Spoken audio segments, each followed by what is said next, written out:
কয় ভাই বোন ছিলেন আপনারা? আমরা 5 বোন 6 ভাই। আচ্ছা, আপনি কি সবার বড় না? আমি বোনের মধ্যে 3 নাম্বার। 3 নম্বরে। আচ্ছা, তারপর?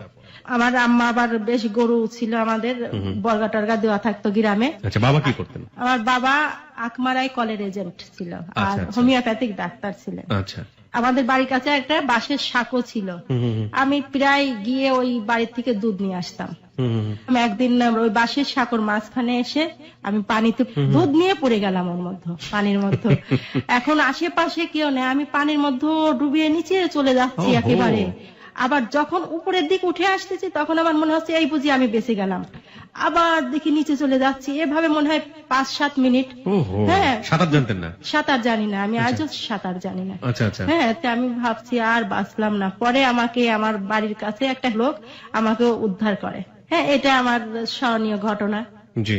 আবার দুষ্টু ছিলাম তো, আমাদের বাড়িতে দালান আছে, বাঁশের মই আছে, তার উপর দিয়ে আমার আব্বা আমাদের নিয়ে উপরে বসে থাকতো, ভাই বোনদের নিয়ে বসে গল্প শোনাতো। প্রতিদিনই আমাদের নিয়ে ওখানে উঠতো বিকাল বেলা, তো খুব মজা লাগতো। একদিন আব্বা বাড়িতে নেই, সেদিন আমি একাই ওখানে উঠে একেবারে মাথায় চলে গিয়েছি, এর মধ্যে হঠাৎ করে ওখান থেকে ধাপাস করে পড়ে গিয়েছি। ওই মুহূর্তে আমার আব্বা বাড়িতে ঢুকছে, আব্বা মোটরসাইকেল রেখে দৌড়ায় আমারে, ওরে আমার মেয়ে মারা গেল রে, মারা গেল রে, হই থই করে দৌড়ায় বুকে জড়ায় ধরে নিয়ে ঘরে গেল। আমার আম্মা লাঠি নিয়ে দৌড় করে মারবো, আমার আব্বা বুকে জড়ায় আলগে রাখলো। আমি উদ্ধার, মনে হচ্ছে এই চরম বাঁচা বাজলাম। মা খুব শাসন করতো? হ্যাঁ, মা শাসন করতো, আবার খুব ভালোবাসতো। আচ্ছা। আবার আর একদিন আমাদের ঘরের পিছনে বড় পেয়ারা গাছ, আমি মুড়ি খই নাড়ু নিয়ে বড় পেয়ারা গাছের মাথায় উঠে গিয়েছি। মাথায় উঠে খই আর ওই নাড়ু মুড়ি এগুলো খাচ্ছি। খাইতে খাইতে হঠাৎ করে ওই ডালেতে আমি ছুটকে পড়ে গেছি। কি করে যে আরেকটা ডাল আমি ধরে ফেললাম আমি নিজেও জানি না। পরে আস্তে আস্তে নেমে আসলাম, আমার মা বাবা কেউ জানলো না। প্রচন্ড দুরন্ত একটা শৈশব আমরা বলতে পারি, যে একেবারে দুর্দান্ত একটা শৈশব। এখনকার ছেলেমেয়েরা তো চিন্তাই করতে পারে না। যাই হোক, তারপর? প্রায় আমার মামা বাড়ি যেতাম, খুব আনন্দ হই হুল্লা, খুব মজা লাগতো। আর আমার বাবা মোটরসাইকেল নিয়ে বহু ফল মূল মাছ অনেক কিছু নিয়ে যেত। আমার মামি মামারা খুব আনন্দ করে হই হুল্লাকে রান্না বান্না খুব মজা হতো। আর আমার আব্বা যখন আসতে হতো, আমার মা বাড়ি পুকুরে ডুব পারতাম, ঝাপাচ্ছি, আব্বা আসতেছি দৌড়ায় চলে আসতাম। আমার মামির মা, সে আমার নানি হয়, সে পান খেত, ওই খাটের নিচে পানের বাটা রেখে দিত। ওনার খাওয়া দেখতাম আমার খুব কৌতূহল, যে নানি পান খায় আসলে কি যেন, এটা কি মজার। আমি একদিন লুকায় খাটের নিচে ঢুকছি, ঢুকে ওই পান যত কিছু আছে সব মিলায় টিলায় গালে দিয়ে চাবাচ্ছি, চাবাতি চাবাতি আনলে আমি ভীষণ ঘুরা ঘুরতেছি। হ্যাঁ, আমি কিচ্ছু টের পাচ্ছি না, আমি দিশাহারা হয়ে পরে অনেক সময় পর আস্তে আস্তে আমার স্বাভাবিক মতো লাগলো, আস্তে আস্তে বের হয়ে আসলাম, কেউ জানলো না আমার এই ঘটনা। গিয়েছিলেন কখনো পান খেতে ওখানে? ওই তখন পান খেয়ে যে আমি দাগটা পেয়েছি, এই জীবনে আর কোনোদিন পানের পাতাও আমি মুখে দিইনি। আমার মনে হয় মাঝে মাঝে বাচ্চাদেরকে এরকম চুরি করার সুযোগ দেওয়া উচিত। টেস্ট আসলে কেমন, সারা জীবনের কখনো খাবে না। ওকে, তারপর? স্কুলে যেতাম, গান বাজনায় এগুলো খুব আগ্রহ ছিলাম। আবার এক স্বাধীনতা দিবসে গান গাইলাম, খেলা দিয়ে পুরস্কার পেলাম একটা প্লেট। হ্যাঁ, খুব আনন্দ। আমি নিয়ে বাড়িতে আসলাম, মা বাবার কাছে দিলাম। আমি যত আনন্দ পাই আমার মা বাবা অত আনন্দ পায় না। এভাবে আমার ছোটবেলার জীবনটা খুব চঞ্চল এবং বেশ আনন্দের ভিতর জীবন যাপন করতাম। আমার মা বাবারও খুব প্রিয়। আমি এভাবে লেখাপড়া করতে করতে আমার বাবা প্রায় ঢাকাতে আসতো, ঢাকাতে এসে একটা বাড়ি কেনে। ঢাকায় কোথায় বাড়ি কেনে? এই মিরপুরে। মিরপুর এরিয়াতে বাড়ি কেনে। কত সালের দিকে? 95 সালের দিকে। আসার পর এখানে আবার ভর্তি হয়, পরে আবার ওই গানের স্কুল, মানে আবৃত্তি গান অভিনয় এই সব কিছু শেখার জন্য আমিও গেলাম। ওখানে যাওয়ার পর যে সঙ্গীত একাডেমি খুলেছে তার নাম কায়সার, সে আমাদের সারেগামা শিখাতো, ওই গানের 2-1 কলি শিখাতো। যেহেতু ওই ছোটবেলাতে গান গেয়ে পুরস্কার পেয়েছিলেন, সুতরাং গানের প্রতি একটা আলাদা আকর্ষণ ছিল। তো ঢাকা শহরে আসার পরে মনে হলো যে না, এবার একটু গানটা শিখি। গানটা শিখি। আচ্ছা। শিখতে গিয়ে ওখানে মাসখানেক শিখা হলো। কায়সার শিখাতো, ওখানে কিছু ছেলেও ছিল মেয়েও ছিল। এভাবে 1 মাসের মধ্যে দেখি ছেলেটার আমারও ভালো লাগলো। হ্যাঁ, এরা আমাকে পছন্দ করেছে। 1 মাসের ভিতরে আমার বাড়িতে বিয়ের প্রস্তাব আসে। কত বছর বয়স তখন আপনার? তখন আমার 16 বছর বয়স। কোন ক্লাসে পড়ছেন? 10-এ। ক্লাস 10 এর দিকে পড়ছেন, তখন কায়সারই আপনাকে বিয়ের প্রস্তাব দিয়ে দিল। বয়সের ডিফারেন্স কত ছিল? বয়সের ডিফারেন্স ছিল 10 বছর। 10 বছরের মতো ডিফারেন্স ছিল। এই গল্প আপনি আজকে আমাদের কাছে বলছেন, এগুলো কখনো মেয়ের কাছে বলা হয়েছে? ও আগ্রহ করেনি, ও সব সময় মানসিক অস্থিরতার মধ্যে থাকে, যার কারণে ও শুনতে আচ্ছা, চায় কি না। সেই মানসিক অস্থিরতা প্রিয় শ্রোতা, আমরা তো সেটা গল্পের প্রেক্ষাপটে আবিষ্কার করবই, কিন্তু মা আজকে এমন গল্পগুলো বলছেন, তার সন্তান আজকে পাশে বসে আছে যে কখনো হয়তো বা শোনেনি, এবং তিনি হ্যালো 8920 তে প্রথম জীবনের রঙিন শৈশব তার মতো করে তিনি আজকে আপনাদের সাথে বলছেন। বুঝতেই পারছেন হ্যালো 8920 কতটা সম্মানিত, যে মানুষ তার জীবনের অনেক ঘটনা যেগুলো হয়তো বা একেবারে কাছের মানুষ, প্রিয় মানুষের কাছে কখনো বলে না, কিন্তু আপনাদের কাছে এসে বলে। মৌসুমী, কেমন লাগছে মার এই শৈশবের গল্পগুলো শুনতে? ভালো লাগছে? আচ্ছা, মৌসুমী ভালো লাগছে। আর প্রিয় শ্রোতা, আমরা একটু বলে নিতে চাই, আজকে আপনারা নিশ্চয়ই জানেন যে যার জীবনের গল্প মূলত এখানে উঠে আসবে সে হচ্ছে মৌসুমী। মৌসুমী একজন বাক প্রতিবন্ধী, তার মা তাকে সাথে করে নিয়ে এসছে তার জীবনের গল্প বলার জন্য, এবং তার জীবনের গল্পের সাথে তার মায়ের জীবনের গল্প ওতপ্রোতভাবে জড়িয়ে আছে, এবং যে কারণেই আমরা তার মার জীবনের গল্পটা কিছুটা আবিষ্কার করার চেষ্টা করছি। এবং হ্যালো 8920 ইতিহাসে এই প্রথম আমরা একজন মানুষের জীবনের গল্প বলছি যিনি মূলত বলতে পারেন না, এবং তার মা তার কথাগুলো এখানে বুঝিয়ে দেবেন। মিতা, আপনি যেখানটাতে ছিলেন, কায়সার আপনার বাড়িতে বিয়ের প্রস্তাব নিয়ে আসলো, তারপর? হ্যাঁ, কায়সারে আম্মা লোক পাঠালো যে বিয়ের প্রস্তাব। আমার তখন এত আনন্দ হচ্ছে, পৃথিবীর সব চাইতে বোধহয় আমি সুখী। আর এই মুহূর্তে আমার যাকে ভালো লাগলো তার সাথে আমার বিয়ে হয়ে যাচ্ছে এত সহজে, আমি বোধহয় পৃথিবীর সব চাইতে সুখী মানুষ। মানে কায়সারকে আগে থেকে ভালো লাগতো আপনার? 1 মাস যে নাটক করলাম তখন আমারও তারকে ভালো লাগলো। জীবনের প্রথম ভালো লাগার হ্যাঁ, মানুষটাই প্রথম, কায়সার? হ্যাঁ, কায়সার। আচ্ছা আচ্ছা, হ্যাঁ, ওকে, তাকে ভালো লাগলো। তারপর? তারপর মা রাজি না মোটেই। আমার চাচারা বলছে ভালো হবে না বোধহয়, তবে শুধু আমার বাবার সম্মতিতে বিয়েটা কায়সারদের বাড়িতেই হয়। হ্যাঁ, আচ্ছা, কোথায় ছিল কায়সারদের বাড়ি? কায়সারদের বাড়িও মিরপুরেই ছিল। ওরা ওর বাবা কায়সার ওই সময় ওই গান শেখানো ছাড়া অন্য কোনো কাজ করতো? কায়সার জামানা ছবিতে এর একটু অভিনয় আছে। বড় লোকের ছেলে, ওদের অবস্থা অনেক ভালো ছিল, বগুড়াতে জমিদারি বাড়ির ছেলে। বগুড়াতে? হ্যাঁ, আচ্ছা, ওদের বাড়ি বগুড়া ছিল, জমিদার বংশ, ওদের বাড়ি অনেক বিশাল। গিয়েছেন আপনি কখনো বগুড়াতে? আমি গিয়েছি। বগুড়া কোথায় ছিল? বগুড়া সূত্রাপুরে। সূত্রাপুরে বাড়ি ছিল, ওকে। বিয়েটা হয়ে গেল? বিয়েটা হয়ে গেল ওই বাড়িতে। তখন আমি ওখানে থাকলাম, তখন যেন আর সেই ভালো লাগতেছে না, কেমন যেন মুহূর্তের ভিতর মনে হচ্ছে ভূমিকম্প, কেমন যেন অন্যরকম হয়ে গেল সব। মুহূর্তের ভিতরে কেন এটা হবে? কায়সারকে দেখলাম, ভালো লাগলো একরকম, কিন্তু ওখানে আমার মা বাবা সবাই আমার যারা চলে আসলো, মনে হচ্ছে অন্ধকার হয়ে গেল। আচ্ছা আচ্ছা, হাহাকার ভিতরে কেমন লাগতেছে, সে এমন হচ্ছে কেন, এমন হচ্ছে কেন। পরে কাউসারের বাহিরের থেকে যতটা ভালো লাগলো, কাছে গিয়ে বিয়ে হয়ে অতটা ভালো লাগলো না। কেন লাগলো না? মানে কি সে করলো? আমাকে সেভাবে যেন একটা ভালোবাসার মাধ্যমে যে ভালো লাগা, এইগুলো আমার কাছে কিছু মনে হলো না। আমার তখন খুব অল্প বয়স, তারপরও মনে হলো না এরকম। মানে আপনার যে একটা প্রত্যাশা ছিল তার প্রতি, বা হ্যাঁ, যে একটা একজনকে ভালো লাগলো, বিয়ে হলো, তাহলে এমন হলো কেন? মানে তখন আর কোনো আন্তরিক আমাকে ওই ভালো লাগার একটা আকর্ষণ, কাছে আসলে যেমন একটা ভালোবাসার একটা আকর্ষণ মুহূর্ত, ওই রকম কিচ্ছু না। হ্যাঁ, তার মধ্যে কি রোমান্টিসিজম অভাব ছিল? মানে হ্যাঁ, থাকে না এরকম কিছু ছিল না। আচ্ছা, এমন না। ওইভাবে ভালো লাগছে, কিন্তু কাছে গিয়ে আর ওইভাবে মানে গান শেখাচ্ছে, গান শিখাচ্ছে, কথা বলতেছে, কথার দৃষ্টিভঙ্গির ভিতর ভালো লাগতেছে। তার প্রতি আবার একটা তাকানোর ভাবটা আমার কাছে খুব ভালো লেগেছিল, যে সে তাকাচ্ছে মনে হচ্ছে আমার জন্য কত আপন। কিন্তু যখন বিয়ে হলো তখন আর সেগুলো কিছু পেলাম না তার কাছে। আচ্ছা আচ্ছা, হ্যাঁ, অন্যরকম। আর ওই পরিবারে কেউ আন্তরিক ছিল না। বিশাল বড় বাসায় এক এক ভাই বোন সবাই আলাদা আলাদা রুমে থাকে, যার যার মতো দরজা আটকায় থাকে। আর আমি যে পরিবারে ছিলাম, মানে একক পরিবার, সবার মতো খুব আন্তরিক।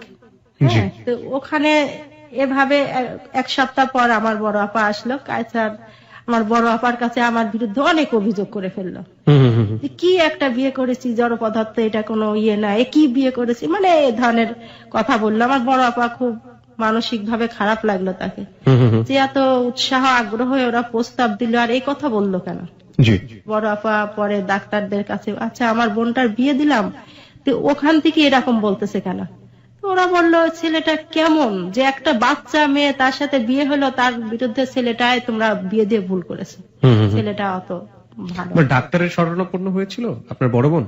হ্যাঁ, ডাক্তারের কাছে কেন গিয়েছিল? ডাক্তারের কাছে গিয়েছিল আমার বোনের কি সমস্যা, যে তার বিয়ে হয়েছে, তার হাজবেন্ড এই কথা বলতেছে কেন। এটা কি আপনাকে সাথে করে নিয়ে গিয়েছিল নাকি উনি নিজেই ডাক্তারের কাছে যাওয়ার ব্যাপারটা? আমি যতটুকু বুঝি যে এটা কি কোনো ফিজিক্যালি কোনো প্রবলেম ছিল আপনাদের মধ্যে? চাকরি করতো তো ওনার অফিসের ডাক্তারের কাছে। আচ্ছা আচ্ছা, কোনো, আমি ছোট অল্প বয়সী মেয়ে তো, আমি সে আমাকে আদর্শ ভালোবাসা, এটা কি কোনো কিছু এর ভিতর ছিল না। সে এমনি হয়তো আমাকে এমনি সরাসরি তার যতটুকু সে তার মতো করে। হ্যাঁ, একটা জিনিস আমি বুঝতে পারছি যে একটা বয়সের একটা বিশাল পার্থক্য ছিল আপনাদের দুজনের মধ্যে। ওনার বয়স আপনার চেয়ে অনেক বেশি ছিল এবং আপনি যতটা দুরন্ত বা বয়সের কারণে যেভাবে জিনিসগুলোকে চিন্তা করতেন, উনি হয়তো আরো অন্যভাবে চিন্তা করতো। এই দুটো চিন্তার মধ্যে একটা বিস্তর তফাৎ পার্থক্য ছিল এবং যে কারণেই ওনার ব্যাপারগুলো যখন বিবাহিত মানুষ হিসেবে আপনার জীবনে আসলো তখন আপনার ভালো লাগেনি এবং আপনি যেটা প্রত্যাশা করেছেন সেটা ওনার কাছ থেকে আপনি পাননি। এটা একটা বিস্তর পার্থক্য তৈরি হয়েছে।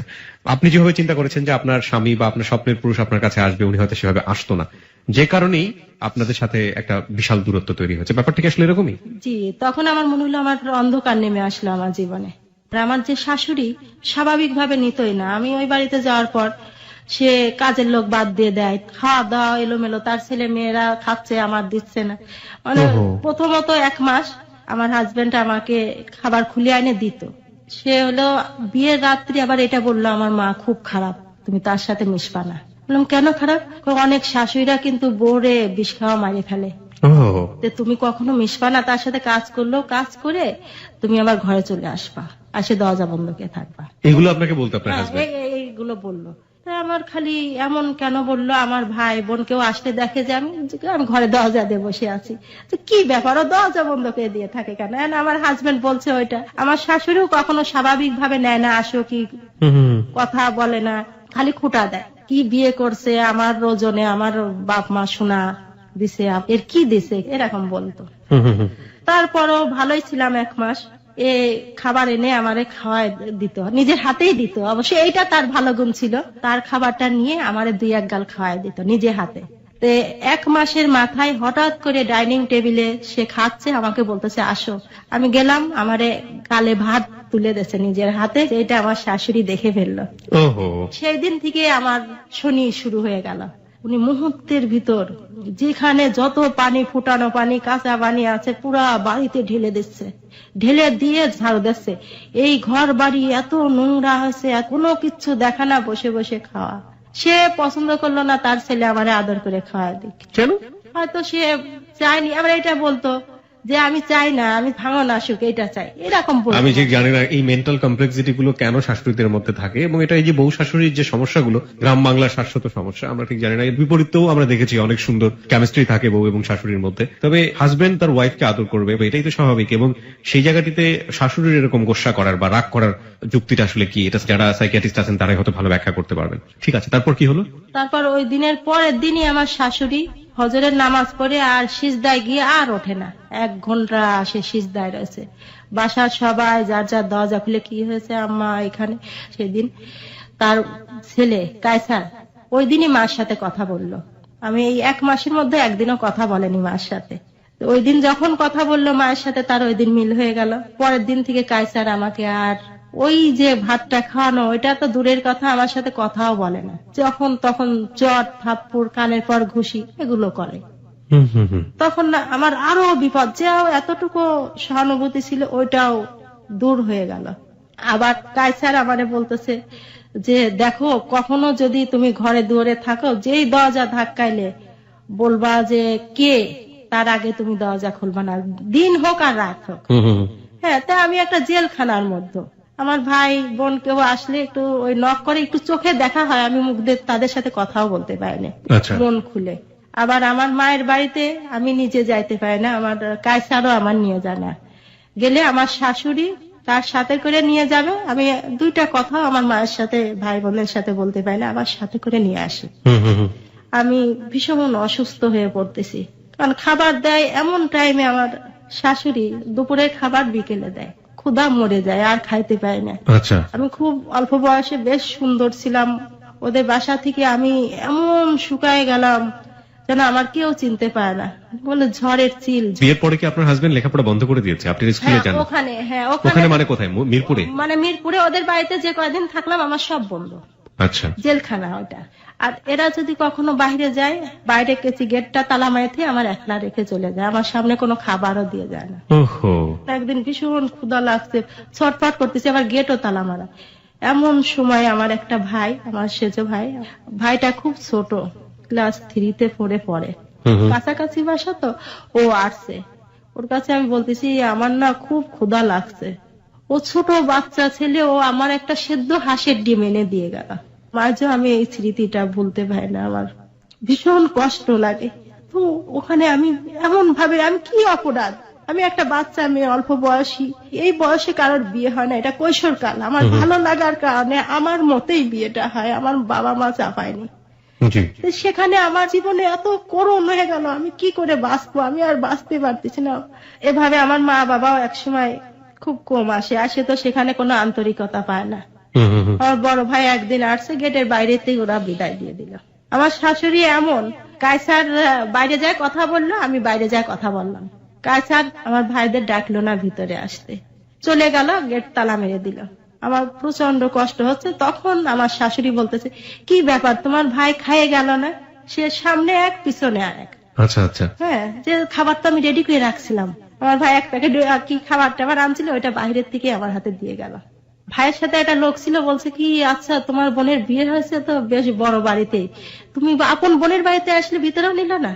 সে সময় আমার কষ্টটা তো আমি অনুভব করি, আমার ভাই বোন কেউ বোঝে না, মনে করে কি যে মনে হয় পাল্টে গেছে, যোগাযোগ করে না। হ্যাঁ, যোগাযোগ করে না। এমন একদিন আমি ওদের বাড়ি থেকে যে রাড্ডা বান্নেন আছে এখানে গিয়েছি, কায়সারের সাথেই গেলাম, ডাক্তার দেখানোর জন্য গেলাম।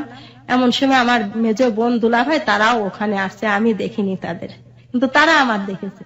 দেখার পর তারা সব জায়গা গিয়ে বলল যে এত মিতা পাল্টে গেছে, ওর বড় লোকের বাড়ি বিয়ে হয়েছে, ওর শ্বশুর বড় চাকরি করে, এর জন্য কথাই বললো না, এত অহংকার যে বোনের সাথেও কথা বললো না।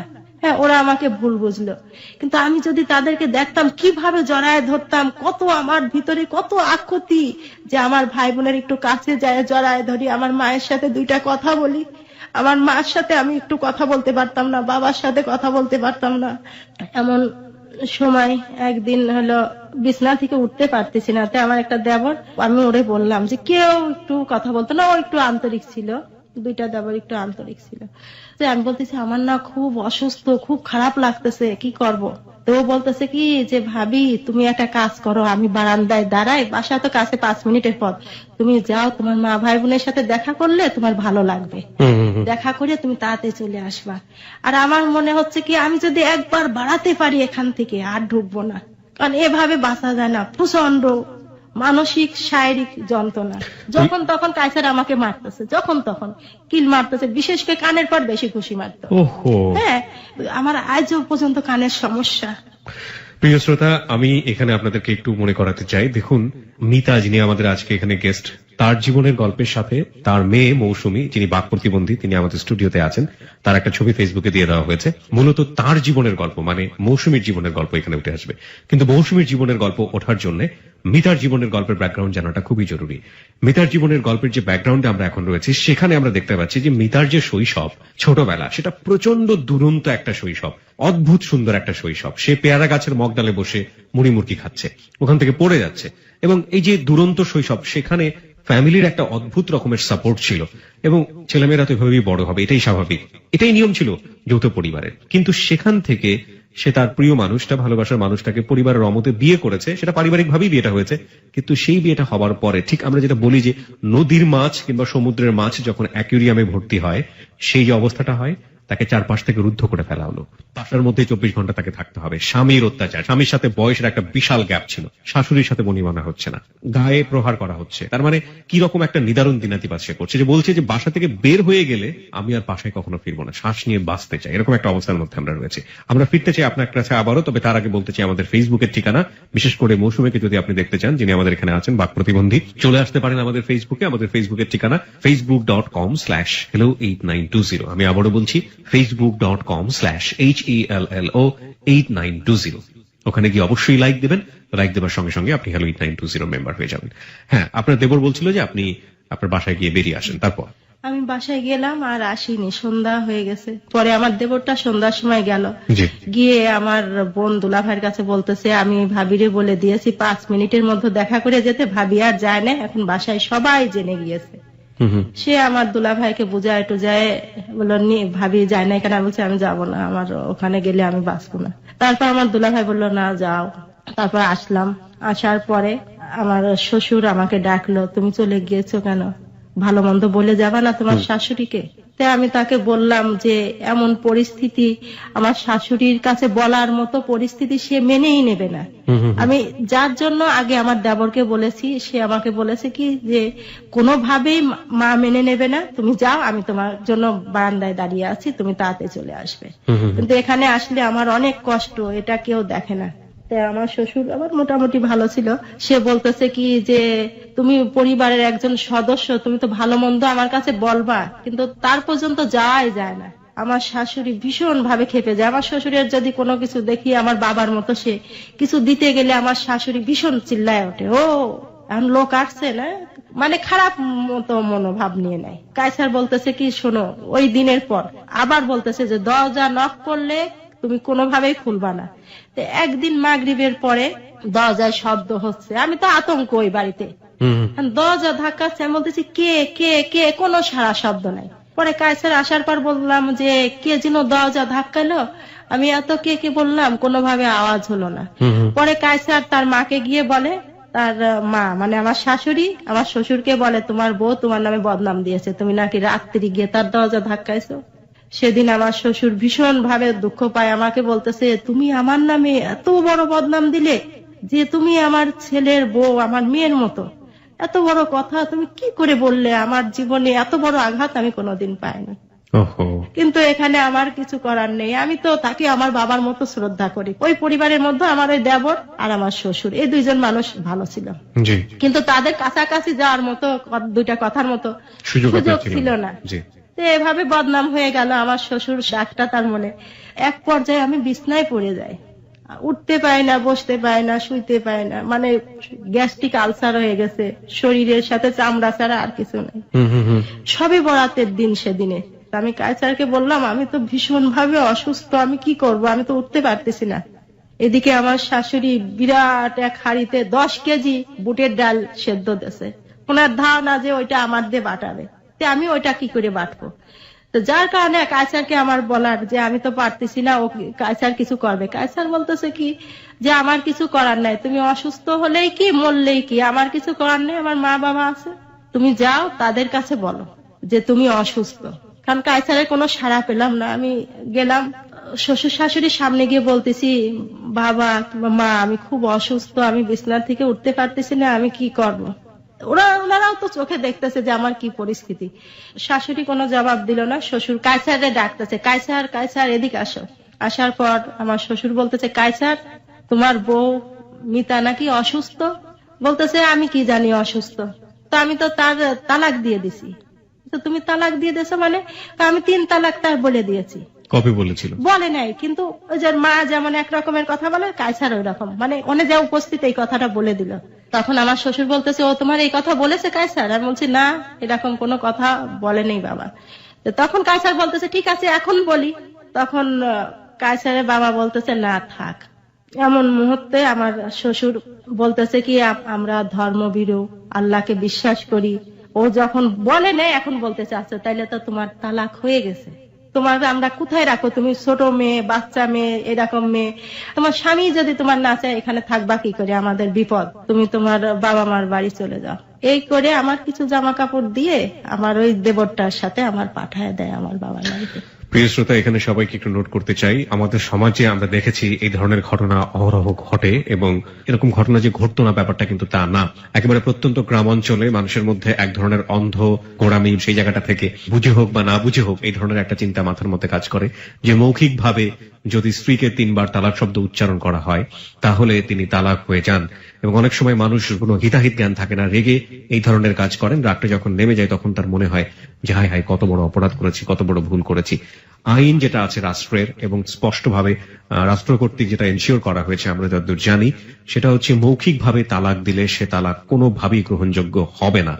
এবং এটা করার পরে যদি কোনো ধরনের অত্যাচার স্ত্রীর ওপরে করা হয় তাহলে নারী নির্যাতন আইনে তিনি তার অধিকার চাইতে পারেন এবং তিনি আইনের দ্বারস্থ হতে পারেন। আচ্ছা, আমরা আপনার কাছে আবারও ফিরে আসতে চাই। আপনাকে কাপড় চোপড় দিয়ে পাঠিয়ে দিল, তারপর পাঠিয়ে দিল। আমার ভীষণ, আমি কায়সারকে খুব ভালোবাসতাম, পাগলের মতো ভালোবাসতাম। আমার মা ওদের বাড়িতে যায়, ওরা কোনো সাড়া দেয় না, বলে কি এটা তালাক দিয়েছে হয় কি করে। আমার বাইতুল মুকাররম পাঠাইলো কায়সারের সাথে ওর বাবা মা।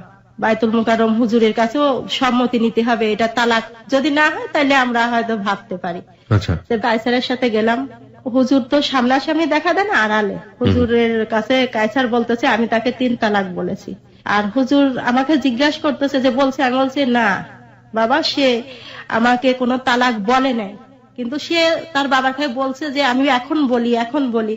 তো তখন আবার সেই ইমাম সাহেবের সামনে বলতেছে, শোনেন হুজুর, ও অস্বীকার করতেছে আমি এখন বলি। তখন হুজুর বলল থাক এই পর্যন্ত, মা আল্লাহ তোমার ভালো করবে, তুমি সবুর করো।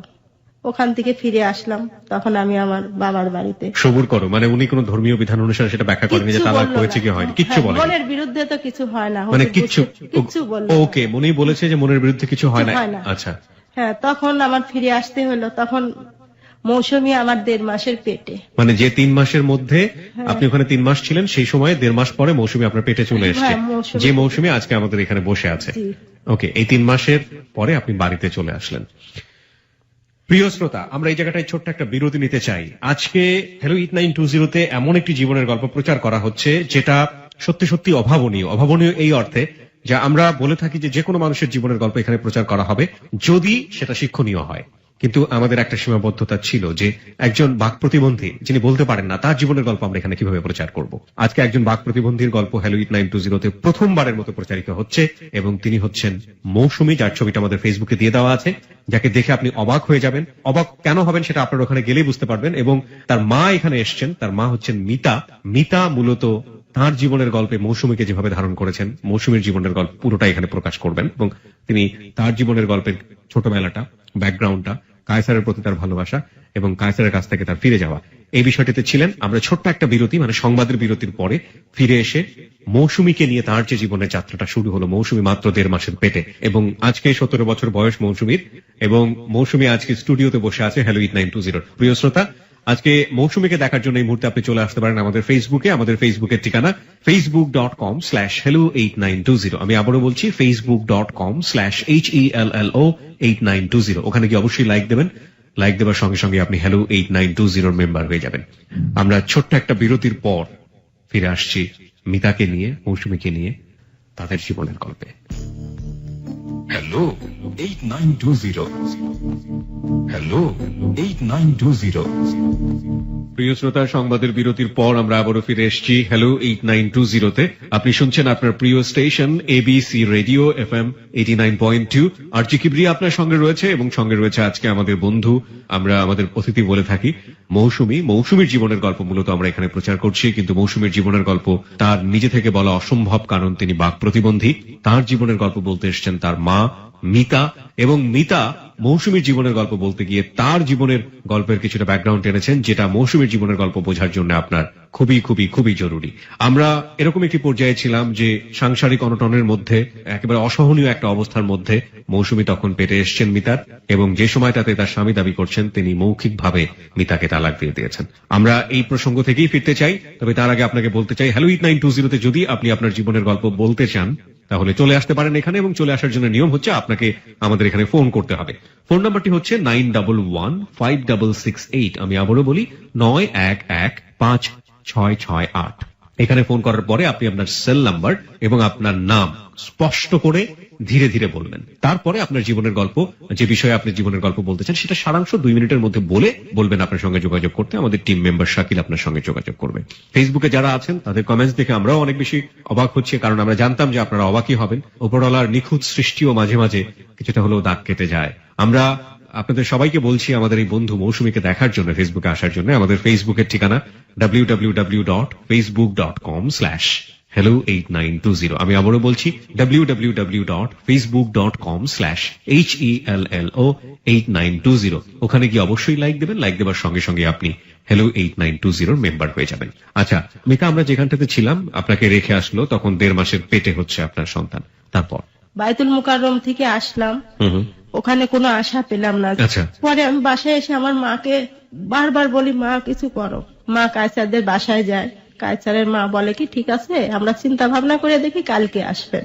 আমি খুব আশা করেছিলাম যে আমার মা ভালো কোনো সংবাদ নিয়ে আসবে, কিন্তু এমনও মুহূর্তে খবর পেলাম আমার মা দেখি আসছে, খুব মুখে কান্না ভাব।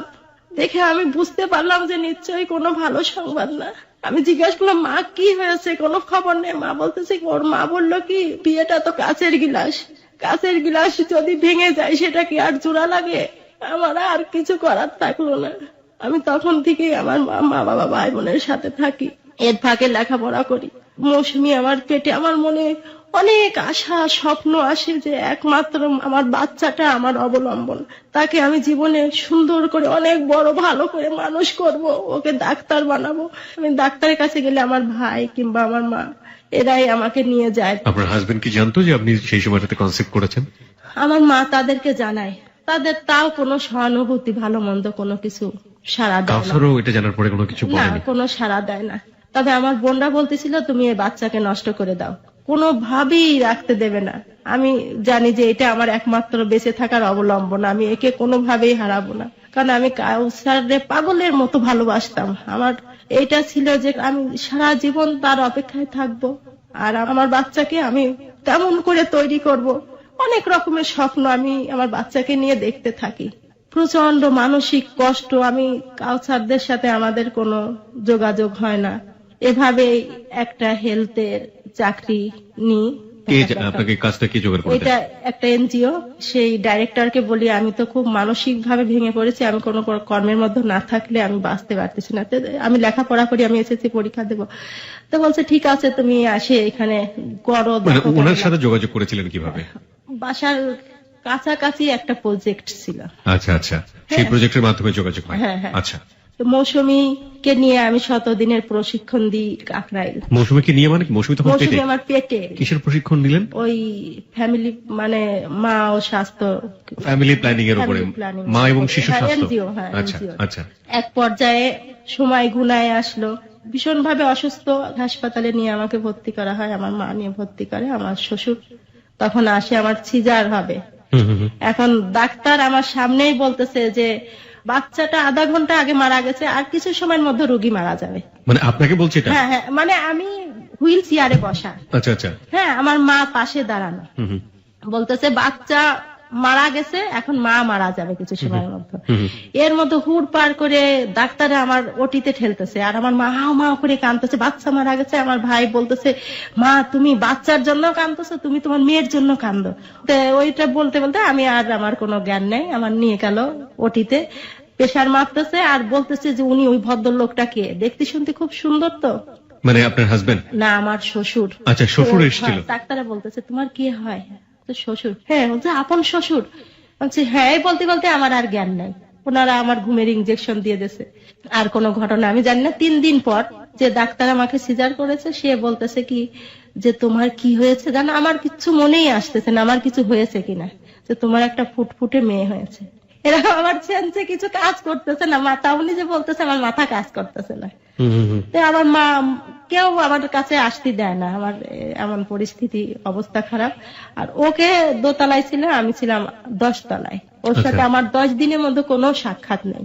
যেদিন 9 দিন হয়ে গেছে, আমার মা বলতেছে দেখ বাচ্চাটা আর বাঁচবে না, মারা যাবে, ওর অবস্থা খুব শোচনীয়। বলছি কেন মা? বলতেছে ওর তো চোখ ফোটেই নাই, তারপরে ওর অক্সিজেন দিয়ে রাখছে, ওর মাথার চুল কেটে কেটে 9টা ইনজেকশন হয়ে গেছে, আরো দেবে 10টা ইনজেকশন।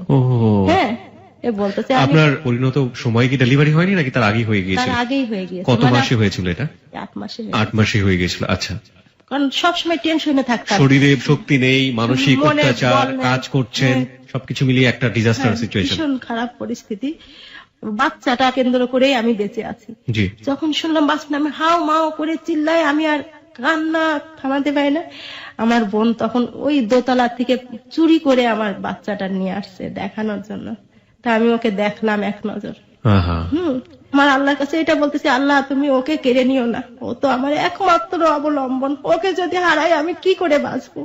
পরে 10 দিনের দিন সাহেলা বলতেছে লাকি ম্যান, মা বাচ্চা দুইজনই বেঁচে গেছে।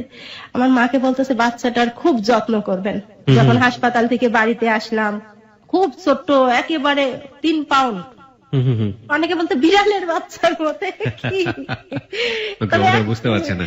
1 মাসের ভিতর ওর পরিবর্তন হয়ে গেল, বেশ বাইরে টেরে সুন্দর হয়ে গেল। কাউসার কি আসলো না দেখা করার? না, কাউসার আসলো না। আচ্ছা। আমি এর ফাঁকে ওর একটু বড় হয়েছে নিয়ে আমি গেছি যে কাউসারের মনোভাব কি, বলতো মা আম্মা ওকে যেতে বলো, মানে আন্তরিকতা কিংবা তার বাচ্চা এগুলো কিছু মানে মনোভাব ছিল না ওর প্রতি। আচ্ছা ঠিক আছে, তারপরে যেটা বলছিলেন, হ্যাঁ ওকে নিয়ে আসলেন। ফিরে আসতাম আমার। তে ও দিন দিন তো বড় হতে লাগলো, জি 1 বছর বয়স যখন হয়ে গেল হাঁটতে শিখলো, তো এটা ওইটা মা মা আম্মা আব্বা এটা বলে, হ্যাঁ, আর অন্য কোনো শব্দ আসে না ওর মধ্য দিয়ে। তখন আমাদের পাশে একজন বলে কি, এই তোর বাচ্চাটা অন্য কিছু বলে না, ওর একটু ডাক্তার দেখা। তো পরে আমরা নিয়ে মহাখালীতে গেলাম, ওনারা তখন বলল শ্রবণ প্রতিবন্ধী, ওর কানের সমস্যা। 70 হলে একেবারে খারাপ হয়, ওর 60 কিছুটা ভালো আছে। এটা কত বছর বয়সে আবিষ্কার করলো? 1.5 বছর হয়নি তখন। 1.5 বছর বয়সে মহাখালীতে এটা বলে দিল যে ও আসলে শ্রবণ প্রতিবন্ধী। হ্যাঁ, শ্রবণ প্রতিবন্ধী। ওর আসলে মুখে কোনো সমস্যা নেই, কিন্তু ওর কানের সমস্যা। কানের সমস্যা। আচ্ছা, তো তখন ওনারা বললো মেশিন ব্যবহার করলে ওর পরিবর্তন আসবে, ও কথা বলা শিখবে, আর আপনার প্রতি সপ্তাহে সপ্তাহে আসতে হবে, আসে ক্লাস করবেন, কিভাবে কি নিয়ম আমরা শিখাবো, ও 2 বছরের ভিতর কথা শিখে যাবে। আচ্ছা আচ্ছা, তো তখন ওই যে আমি তো আবার চাকরি করি, এর ফাঁকে পরীক্ষা দেব, জি তার ফাঁকে ওর সপ্তাহে 2 দিন করে আমি নিয়ে যাই, 1 ঘন্টা করে ক্লাস করি, কিভাবে ওর কথা শিখাইতে হবে এ সম্পর্কে ক্লাস। 1.5 বছর মতো ওখানে আমি ক্লাস করি। পরে ওনারা বলল যে আপনি বাচ্চাকে এখানে ভর্তি করতে হবে, প্রতিদিন নিয়ে আসতে হবে এই স্কুলে। হ্যাঁ, মেশিন তো নিলাম ওদের কাছ থেকে, সেটা আমার আর সম্ভব হলো না, আমি চাকরি করি, এই বাচ্চাকে কি করে নিয়ে যাব।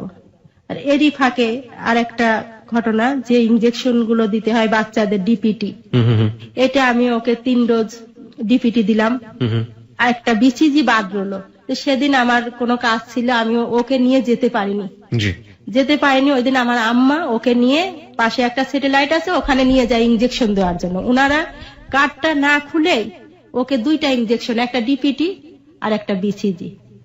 ডিপিটি 1 ডোজ বেশি হয়ে গেল। আমি যখন বাসায় ফিরলাম, মা বলতেছে ওদের কাছে নিয়ে গেলাম, ওরা আজকে 2টা ইনজেকশন দিল।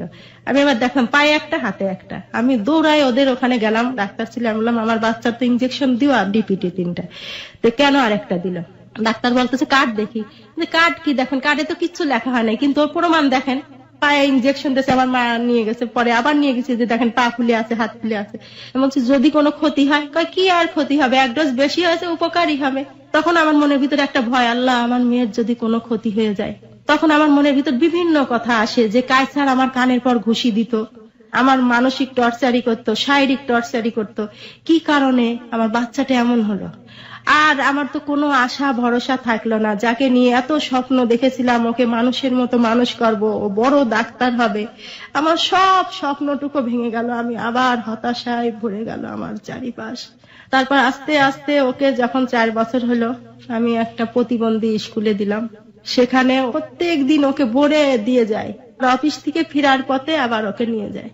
ওর পিছে আমি যথেষ্ট শ্রম দিয়েছি। এর মাঝখানে কায়সার কখনো তার সন্তানকে দেখতে আসে না? কায়সার তাকে দেখতে আসে না, তার মতো সে থাকে। আচ্ছা, ওর বয়স তখন কত আপনি যখন এই সমস্যাগুলো ফেস করছেন, ইনজেকশন নিয়ে দৌড়দৌড়ি করছেন? ওই যে ইনজেকশনের যখন সমস্যা, তখন ওর বয়স 9 মাস।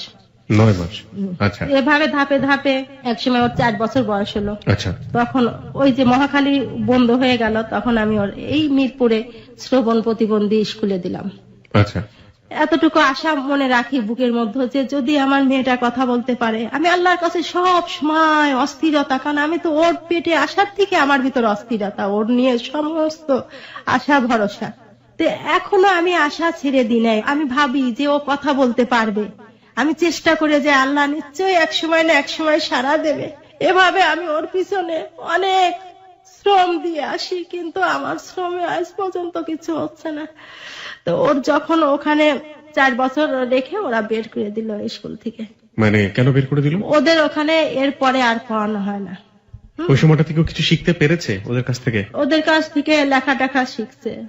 তো যখন ওরা বের করে দিল, তখন কাছে নিয়ে একটা নরমাল স্কুলে দিলাম। নরমাল স্কুলে ও তো তাদের সাথে স্বাভাবিকভাবে চলাফেরা করতে পারতেছে না। হ্যাঁ, ওর খুব সমস্যা হচ্ছে, ম্যাডামরাও স্বাভাবিকভাবে ওকে মেনে নিতে পারতেছে না। একদিন ও বাথরুমে গেছে, ম্যাডাম আমাকে ডেকে বলতেছে কি, যে আপনার মেয়ে বাথরুমে দাঁড়িয়ে আছে। আমি বলছি ক্লাসে যাও। ও হয়তো হাত তুলে কিছু বলছে আপনার মেয়ে আমাকে ঘুষি দিতে চেয়েছে, আমি রাখবো না মেয়ে স্কুলে। মেয়ে আমাকে ঘুষি দিতে চায়, এই মেয়ের জন্য আমার অন্য ছাত্রছাত্রী নষ্ট হয়ে যাবে, তাকে আমি রাখবো না। তখন সেই স্কুল থেকে ওকে পরে অন্য স্কুলে দিতে হয়। এভাবে আমি চাকরি করি, লেখাপড়া করি, আমি ব্যস্ত থাকি সারাক্ষণ, আবার আসি ওকে দেখি। ওর মনেও ভীষণ ভাবে কষ্ট। ও যখন 5 বছর বয়স, মানে ইশারায় সারাক্ষণ বলতে চায়, আমার বাবা কই, আমার বাবা কই, আমার বাবা দাও, বাবা দাও। এমনকি চাকরি বাকরি করি কেউ যদি কখনো কারোর দেখে, তুমি আমার বাবা হবা, তুমি আমার বাবা হবা, এরকম বলতো। হয়তো আমার অফিসের কেউ আসছে, হাত জড়ায় ধরতো, তুমি আমার বাবা হবা, আমার বাবা কই, আমার বাবা কই, এভাবে বলতে থাকতো। এটা দেখে আমার খুব খারাপ লাগতো, কিন্তু আমার তো পরিকল্পনা আমি আর জীবনে বিয়ে করব না। আমার স্বপ্ন যে ওকে নিয়েই আমি জীবনটা কাটাবো।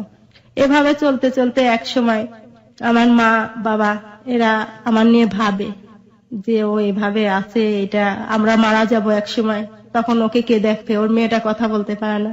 বড় আপা আবার সরকারি চাকরি করে, তার অফিসের একটা পিয়ন আসছে, আমার আপা আমার একটা ছবি দিয়ে দিয়েছে যে এই ছবিটা নিয়ে যান, এই ঘটনা ছেলে দেখেন তো।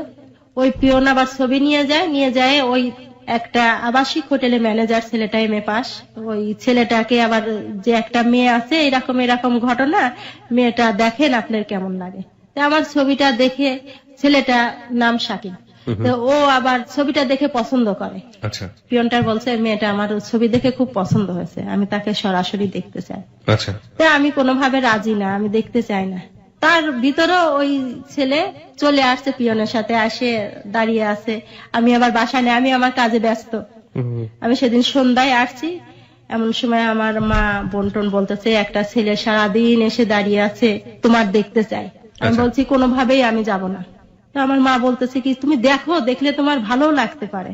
আমি রাজি না, সবাই আমার ধরে পারে বলতেছে দেখো ছেলেটা খুব ভালো, তাকে দেখে মনে হচ্ছে তুমি যেভাবে গড়াবা ওভাবে গড়ায় নিতে পারবা ছেলেটাকে। অনেক কথা বলার পরে আমি আসলাম ছেলেটার সামনে, এসে বললাম যে আপনি আমার সব ব্যাপারে জানেন? বলতেছে হ্যাঁ জানি। আমি বলছি তারপরও আপনি আসলেন কেন? বলছে আমি সবকিছু শুনে আমার ভালো লেগেছে, ছবি দেখে পছন্দ হয়েছে, তাই আসলাম। বললাম আপনার বাবা মা কি মেনে নেবে? বলতেছে আমি যা বলবো তারা তাই মেনে নেবে। তখন কথা বলার পর তার কথাগুলো আমার কাছে বেশ ভালো লাগলো। আবার সবাই বলতেছে ওর দেখে কি আপনার পছন্দ হয়েছে? আমার হ্যাঁ আমার পছন্দ হয়েছে বলেই তো আমি আসছি এ পর্যন্ত। আমি তাকে পছন্দ করেছি, আমি একা পছন্দ করলে তো আর হবে না, সে যদি আমাকে পছন্দ করে তাইলে হবে।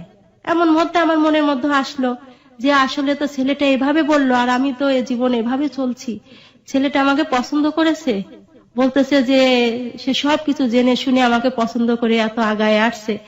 ওরা সবাই বলতেছে যে তোমার সম্মতি কি? আমি বললাম কি উনি যদি পছন্দ করে থাকে তাহলে আমিও পছন্দ করেছি। আচ্ছা তারপর আমার ভাই বোন বলতেছে তাইলে এখন বিয়ে দিয়ে দেওয়া হোক। ওই সময়টাতে বিয়ে দেওয়ার কথা বলছিল? হ্যাঁ আচ্ছা। তখন আমি বলতেছি না আমি এখন বিয়ে করবো না। তখন আমার বড় আপা বলতেছে ঠিক আছে 2 মাস সময় দেওয়া হোক, এর মধ্যে বুঝে নিকো। তবে 2 মাসের ভিতর বিয়েটা হয়, 2 মাস পর।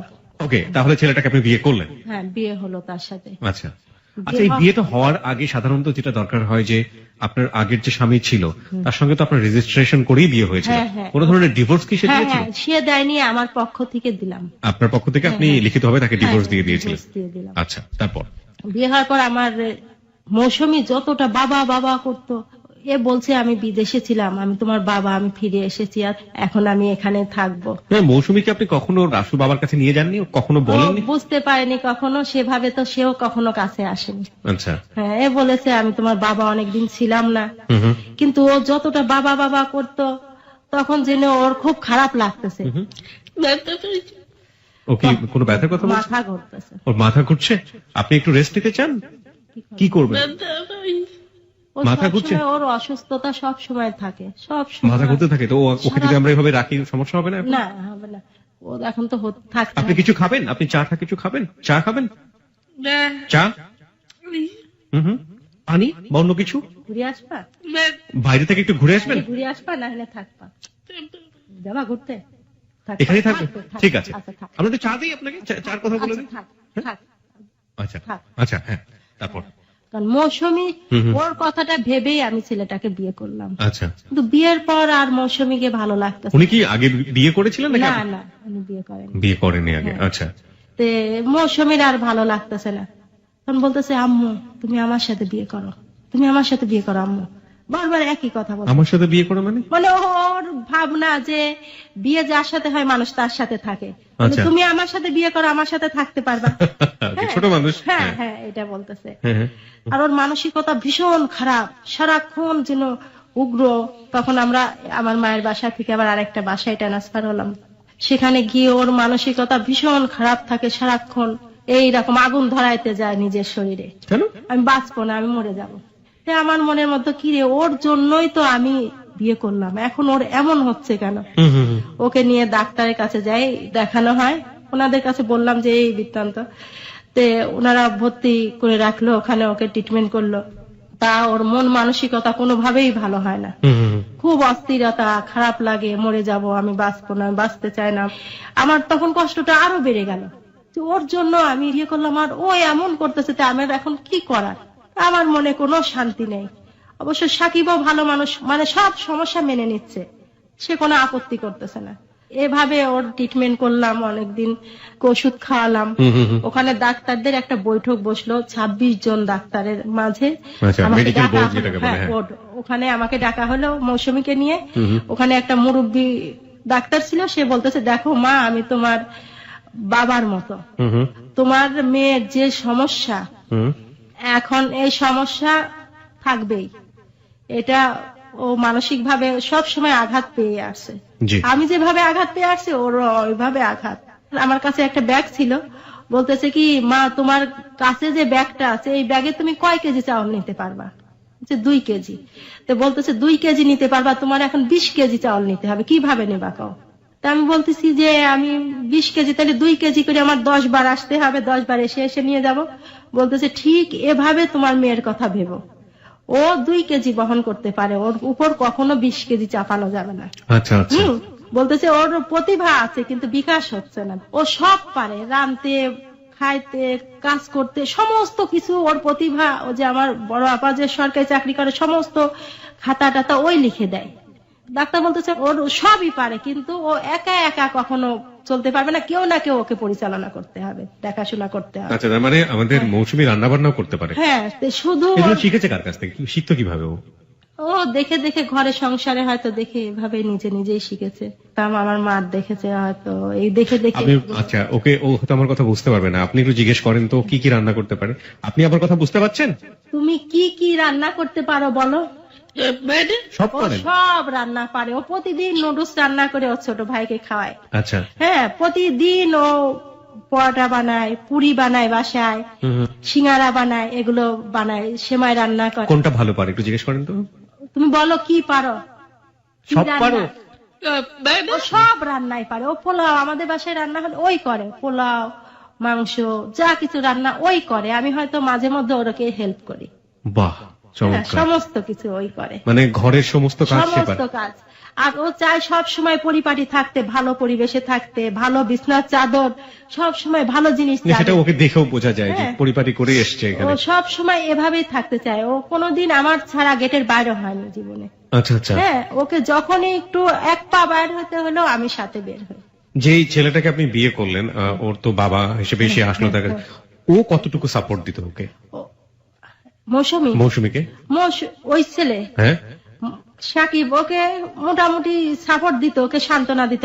তুমি বুঝো না কেন, আমি এতদিন আমার কাজে বিদেশে ছিলাম। কিন্তু ও পারতো, মন থেকে মানতে পারতো ওর ও বাবা? মানতে পারতো না। ও শুধু তখন চায় কি আমি আমার মায়ের সাথে এতদিন একা ছিলাম, আমার ওইটাই ভালো ছিল।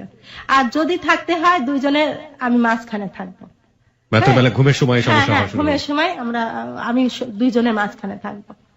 আচ্ছা। হ্যাঁ, ও ভাবতো কি যে আমি বোধহয় পর হয়ে যাচ্ছি, এটাই হয়তো ওর ভাবনা ছিল। হুম, হুম। এভাবে ও সব সময় একটুর থেকে একটু হলেই। না না, আপনার ঘুমের জন্য না। শ্রোতা একটু বলে রাখি, একটু আগে ওর মাথা ব্যথা করছিল, যে কারণে ওকে আমরা এক কাপ চা দিয়েছি। ও যেটা বোঝানোর চেষ্টা করছে, আমার তো ঘুম আসেনি। আপনি, আপনার মাথা ব্যথা কমে যাবে, আপনি চাটা খান, ভাল লাগবে। কি বলছো? দুটো বলছে 2 বার খেয়েছি। ও আচ্ছা, আবার খান, কোনো সমস্যা নাই। আমাদের এবিসির চা খুব ভালো চা। পেট ভরে গেছে চাকে। আচ্ছা ঠিক আছে, থাকুক, ওর সামনে থাকুক, ও রিল্যাক্সলি যদি খায় তো খাবে। হ্যাঁ, বলুন তারপর। ওই সাকিব ও কিন্তু মানসিক ভাবে কোনোভাবেই ঠিক হয় না, সব সময় কান্নাকাটি, মনে অশান্তি, ভালো লাগে না, মরে যাব এটা বলতেই থাকে। অবশ্য সাকিব ওর সান্ত্বনা, ওর মন খারাপ থাকে সব সময়, মন খারাপ থাকতো সবসময়? ও, এখনো খারাপ থাকে। কি বলে? বলতেছে ওইটাই পরে আসবো। ওই কথাই ও যেটা বলতেছে এটা পরে আসবো। আচ্ছা, ও বলতেছে ও একটা ছেলেকে ভালোবাসে, ওই ছেলে ওরে কোনো সাড়া দিচ্ছে না। ও আচ্ছা, মানে ভালোবাসার গল্পটাতে, হ্যাঁ ভালোবাসার গল্পতে আমরা আসবো। প্রিয় শ্রোতা, এখানে ও নিয়ে এসছে বলি আমরা একটু অবতারণা করছি। এই মেয়েটির জীবনে, যাকে আপনারা এতক্ষণ দেখেছেন, আমরা জানি যে ছবিতে হাজার হাজার লাইক পড়েছে, সবাই অনেক বেশি অবাক হচ্ছেন। আমরা বারবারই বলি সৃষ্টিকর্তার সব সৃষ্টি অদ্ভুত সুন্দর নয়, এবং এই সুন্দর মানুষটার জীবনে অসম্ভব সুন্দর একটা জীবনের মানে কি বলে, অসম্ভব সুন্দর একটা ভালোবাসার গল্প আছে, কিন্তু সেই গল্পটা শেষ পর্যন্ত কিভাবে ধরা দিয়েছে তার জীবনে, সেটাতে বারবার সে আসতে বলছে। আমরা সেই জায়গাটায় আসবো। প্রিয় শ্রোতা, এই পর্যায়ে আমরা ছোট্ট একটি বিজ্ঞাপন বিরতি নিতে চাই, মাত্র 4 মিনিটের বিজ্ঞাপন বিরতি, একেবারে গুনে গুনে 4 মিনিট পরেই আমরা আবারও ফিরে আসছি হ্যালো 8920-তে। আপনি ফাঁকে চলে আসুন আমাদের ফেসবুকে, ওখানে হাজার হাজার কমেন্টস পড়ছে, আপনি দেখুন এবং আমাদের এই বোনটিকে দেখতে পারেন, মৌসুমীকে। আমাদের ফেসবুকের ঠিকানা facebook.com/HELLO8920। ওখানে যাওয়ার পরে অবশ্যই লাইক দেবেন। লাইক দেবার সঙ্গে সঙ্গে আপনি হ্যালো 8920-র মেম্বার হয়ে যাবেন। 4 মিনিটের বিজ্ঞাপন বিরতি, একটু পরেই ফিরছি, সাথে থাকবেন। Hello 8920, hello 8920। মাত্র 4 মিনিটের বিজ্ঞাপন বিরতির পর প্রিয় শ্রোতা, আমরা আবারও ফিরে এসেছি হ্যালো 8920-তে। আপনি শুনছেন আপনার প্রিয় station ABC radio FM 89.2। RJ Kibria রয়েছে আপনার সঙ্গে, রয়েছে আরজে শাকিল এবং খালিদ ও লোবান, যারা হ্যালো 8920 টিম মেম্বার। এবং আজকে জীবনের গল্প বলছে এখানে মৌসুমীর জীবনের গল্প আসলে বলার সাধ্য নেই, সৃষ্টিকর্তা তাকে সেই ক্ষমতা দেননি। সে আসলে প্রতিবন্ধী, শ্রবণ প্রতিবন্ধী বলেন অনেকেই, কিন্তু সে বলতে পারে না, সে কারণে আমরা তাকে বাক প্রতিবন্ধী বলছি। তার জীবনের গল্প বলছে এখানে তার মা, এবং কতটা মর্মস্পর্শী এই জীবনের গল্প, শেষ পর্যন্ত না থাকলে আপনি বুঝতে পারবেন না। আশা করছি আমাদের সাথেই থাকবেন। আমরা আবারও চলে যাচ্ছি গল্পে। আরিফাকে বলছি চলে আসুন আমাদের ফেসবুকে তাকে দেখার জন্য। আমাদের ফেসবুকের ঠিকানা facebook.com/hello8920। আবারও বলি facebook.com/HELLO8920। ওখানে গিয়ে অবশ্যই লাইক দেবেন। লাইক দেওয়ার সঙ্গে সঙ্গে আপনি আমাদের হ্যালো 8920-র মেম্বার হয়ে যাবেন এবং মৌসুমীকে দেখতে পারবেন। হ্যাঁ, আমরা যেখানটাতে ছিলাম, শাহিন ছেলে পছন্দ। শাহিন সবসময় ওকে সান্ত্বনা দেয়, আর শাহিন যথেষ্ট ভালো। হ্যাঁ, আমার মনে হচ্ছিল, বারবার মনে হয় যে এই আমার প্রথম জীবনে আসলো না কেন, আসলে তো আমার এই যে এক গাছের বাকুল আর এক গাছে লাগে না। শাহিন যতই ওকে সান্ত্বনা দিক আর ভালোবাসুক কিংবা ভালো বলুক, ওই একটা পার্থক্য রয়েই যাচ্ছে, এক গাছের বাকুল আর এক গাছে লাগে না, যদিও বা লাগে খসখস করে, এই সমস্যাটা রয়েই যাচ্ছে। তো ওর মন, আবার শাহিনা মাঝে মাঝে বলে যে ও যে কথা বলতে পারে না, চিল্লাচিল্লি করে, রাগারে বলে অনেক সময় যে এই জবান বন্ধ হয়ে যায় না কেন, এমন অনেক সময় বিরক্ত হয়ে ওঠে। হ্যাঁ, অনেক সময় বিরক্ত হয়ে ওঠে যে সারাক্ষণ বিরক্ত করে, এক একটা ইয়ে নিয়ে জবান বন্ধ হয়ে যায় না কেন। তখন আমার ভীষণ খারাপ লাগে। তখন মনে হয় এই যদি তারই সন্তান হতো তাহলে তো সে এভাবে বলতে পারতো না। তারপর ওর মাথাটা ঠান্ডা হয় আমার ছেলেটা যখন হয়, আমার ছেলেটার নাম সেতু, হ্যাঁ বাচ্চাটা হয় সেতু, ওর নাম শিহাব। তো শিহাব যখন হয় তখন ও খুব শান্ত হয়ে যায়, ওকে নিয়ে সারাক্ষণ ব্যস্ত থাকে। আচ্ছা, শিহাব যখন হলো তখন ওর বয়স কত? ওর বয়স 9 বছর 10 বছর, 9 থেকে 10 বছরের মতো। ততদিনে তো লেখাপড়া বন্ধ হয়ে গিয়েছে না, ও স্কুলে আমি নিয়ে যাই। আচ্ছা, কোন স্কুলে পড়তো? তখন নরমাল স্কুলে দিলাম, মিরপুরে একটা স্কুলে দিলাম। ও কি পারতো, পড়াশোনা করতে পারতো? করতো, আমি নিয়ে দিয়ে আসতাম, আবার নিয়ে আসতাম। আবার ওই যে শিশু একাডেমিতে চিত্র অঙ্কনে ছিল, ওখানে সার্টিফিকেট পেয়েছে, পুরস্কার পেয়েছে। সার্টিফিকেটের ছবিটা প্রিয় শ্রোতা আমরা এই মুহূর্তে ফেসবুকে দিয়ে দিচ্ছি। ও ছবিতে অনেক ভালো ছিল, ছবি আঁকতো এবং সেখান থেকে ও সার্টিফিকেটও পেয়েছিল। সার্টিফিকেটের ছবিটা আপনারা ফেসবুকে দেখতে পাবেন facebook.com/hello8920-তে। ওখানে গিয়ে অবশ্যই লাইক দিতে ভুল করবেন না। হ্যাঁ, তারপর ও যথেষ্ট প্রতিভা, কিন্তু ওর সবসময় মানসিকতা খারাপ থাকে। ভাইটা পেয়ে ও খুব শান্ত, সারাক্ষণ ভাইয়ের নিয়ে ব্যস্ত থাকে, তখন ওর মনটা ভালো, আমিও তখন সুস্থ স্বাভাবিক। এর মধ্যে আবার চাকরি, ওই প্রজেক্ট বন্ধ হয়ে গেল, চাকরি করি না, বাসায় থাকি। ও সারাক্ষণ ওর ভাই নিয়ে ব্যস্ত, আম্মু তুমি একটা চাকরি করো, তুমি একটা চাকরি করো। এরই মধ্যে হ্যাঁ, উপ আনুষ্ঠানিক স্কুলে চাকরি নিলাম। উপ আনুষ্ঠানিক যে বাসার কাছে করতে পারবো। আর বাচ্চাটাও, আমার ছেলেটা ছোট, কেটে তালা মেরে রেখে যেতাম। হ্যাঁ, সারাক্ষণ অস্থিরতা, আল্লাহ আমার মেয়েটা, বাচ্চাটা এরা কি অবস্থায় আছে। আমি হয়তো ওখানে প্রশিক্ষণ করতেছি, আমার মৌসুমীর ইচ্ছাতেই আমি চাকরিতে গেলাম। এভাবে 4 বছর ওইটা করলাম। এর মধ্যে মৌসুমী বড় হয়ে উঠলো। ওর নানা নানি মারা গেল, কিন্তু ভীষণ ভাবে কষ্ট পেল। নানা নানি ছিল, এখন নাই, কষ্ট পেলে। এর ভিতরে আবার ওর মামা খালাদের বিয়ে শুরু হয়ে গেল।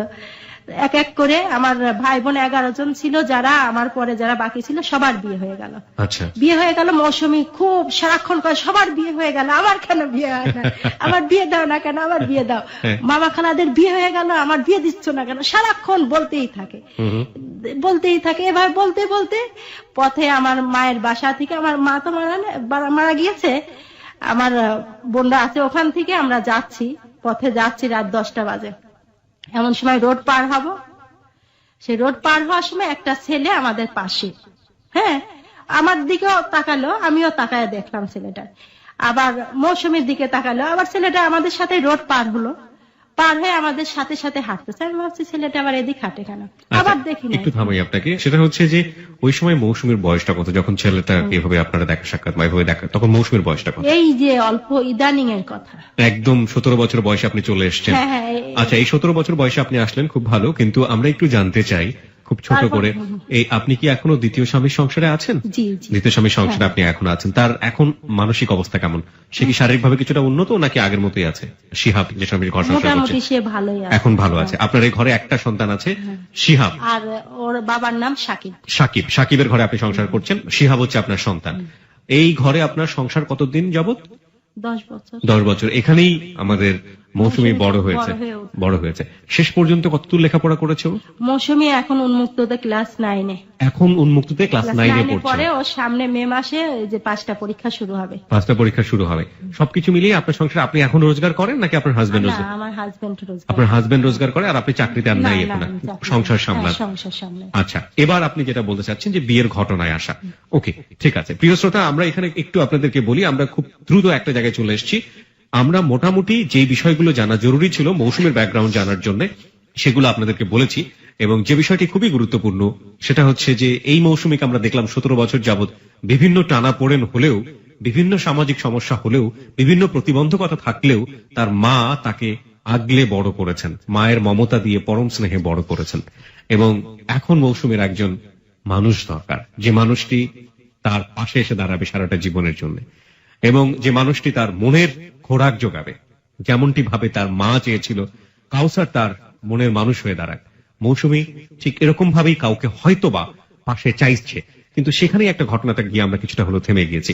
আমরা ঠিক সেখান থেকে ফিরে যেতে চাই। আপনি বলছিলেন যে কোন একটা বিয়ের বাড়ি বা কোন একটা অনুষ্ঠান থেকে ফিরছিলেন, রাইট? ফিরছিলেন কোথা থেকে? আমার বাবার বাড়ি থেকে ফিরতেছি। কোন ঘটনায় গিয়েছিলেন? না, এমনি আমরা মাঝে মাঝে ওখানে যাই। আচ্ছা, তো ফেরার পথে কোন একটা ছেলের সাথে দেখা। আচ্ছা, তারপর দেখা, ছেলেটা, আমরা হাঁটি, ছেলেও হাঁটে। মাঝে মধ্যে ছেলেটা হঠাৎ নেই, আবার দেখি ছেলেটা। এরই মাঝে আমরা যে পথে যাচ্ছি ছেলেটাও সে পথে। আমার মনে খটকা হচ্ছে, কি ছেলেটা আমাদের সাথে এদিকেই যাচ্ছে।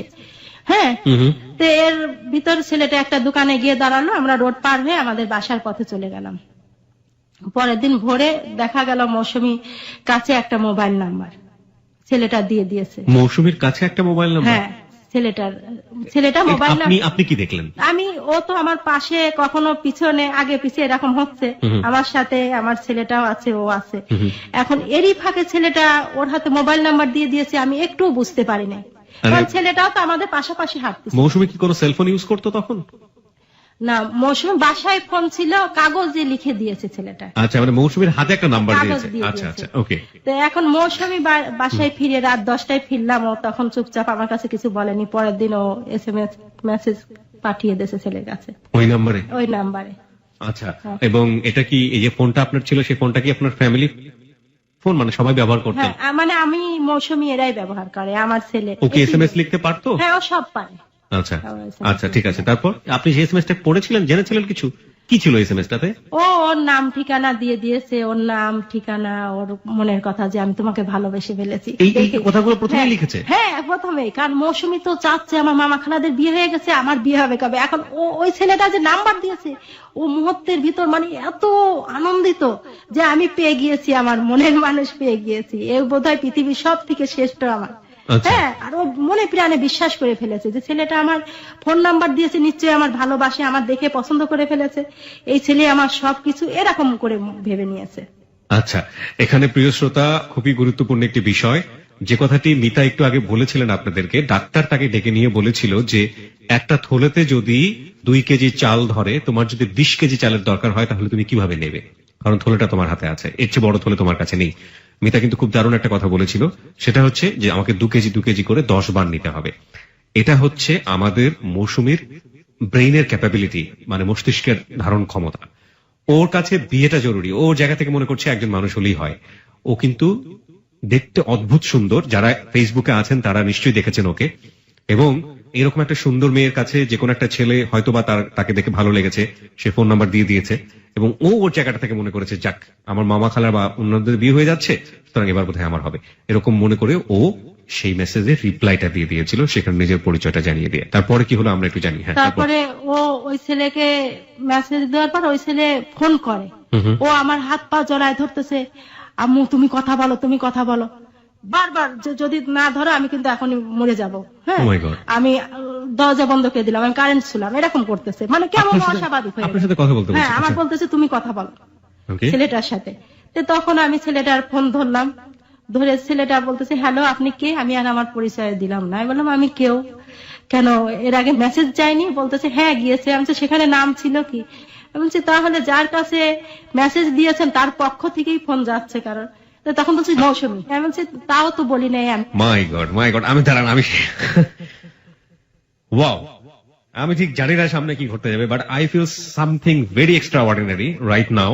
একজন মা সন্তানকে কতটা লাভ করতে পারেন, একজন মা সন্তানের জন্য। এই যে ভদ্র মহিলাটি আজকে আমাদের এখানে আছেন মিতা, তিনি খুব বেশি শিক্ষিত নন, এবং তিনি যে পরিবারে যেভাবে বড় হয়েছেন, আমি আসলে কি বোঝাতে চাচ্ছি আমি ঠিক বলে বোঝাতে পারবো না। তিনি তার সন্তানের জন্য তার ভালো লাগার মানুষকে ফোনে ফেস করছেন, প্রথম ফেস করা, এবং ফেসটাও করছেন এমন ভাবে মৌসুমীর হয়ে সে কথা বলছিল। অদ্ভুত একটা ফিলিংস প্রিয় শ্রোতা। আমরা আবারও ফিরে যেতে চাই। আমরা এরকম গল্প আসলে সাধারণত মুভিতে দেখে থাকি, সিনেমাতে দেখে থাকি, কিন্তু ওই কথাটা বারবারই বলতে হয়, life is more than drama. জীবন নাটকের চেয়ে অনেক অনেক বেশি নাটকীয়। আচ্ছা, তারপর আপনি ছেলেটার সাথে কিভাবে কথা বললেন? আমি মৌসুমীর পক্ষ থেকে বলছি, মৌসুমী এসএমএস দিয়েছে, মৌসুমী হই আর যেই হই ওর কথাই বলছি। হ্যাঁ, তো ছেলেটা আমাকে বলল আমাকে মেয়েটাকে আমার খুব ভালো লেগেছে। তুমি কি মৌসুমী?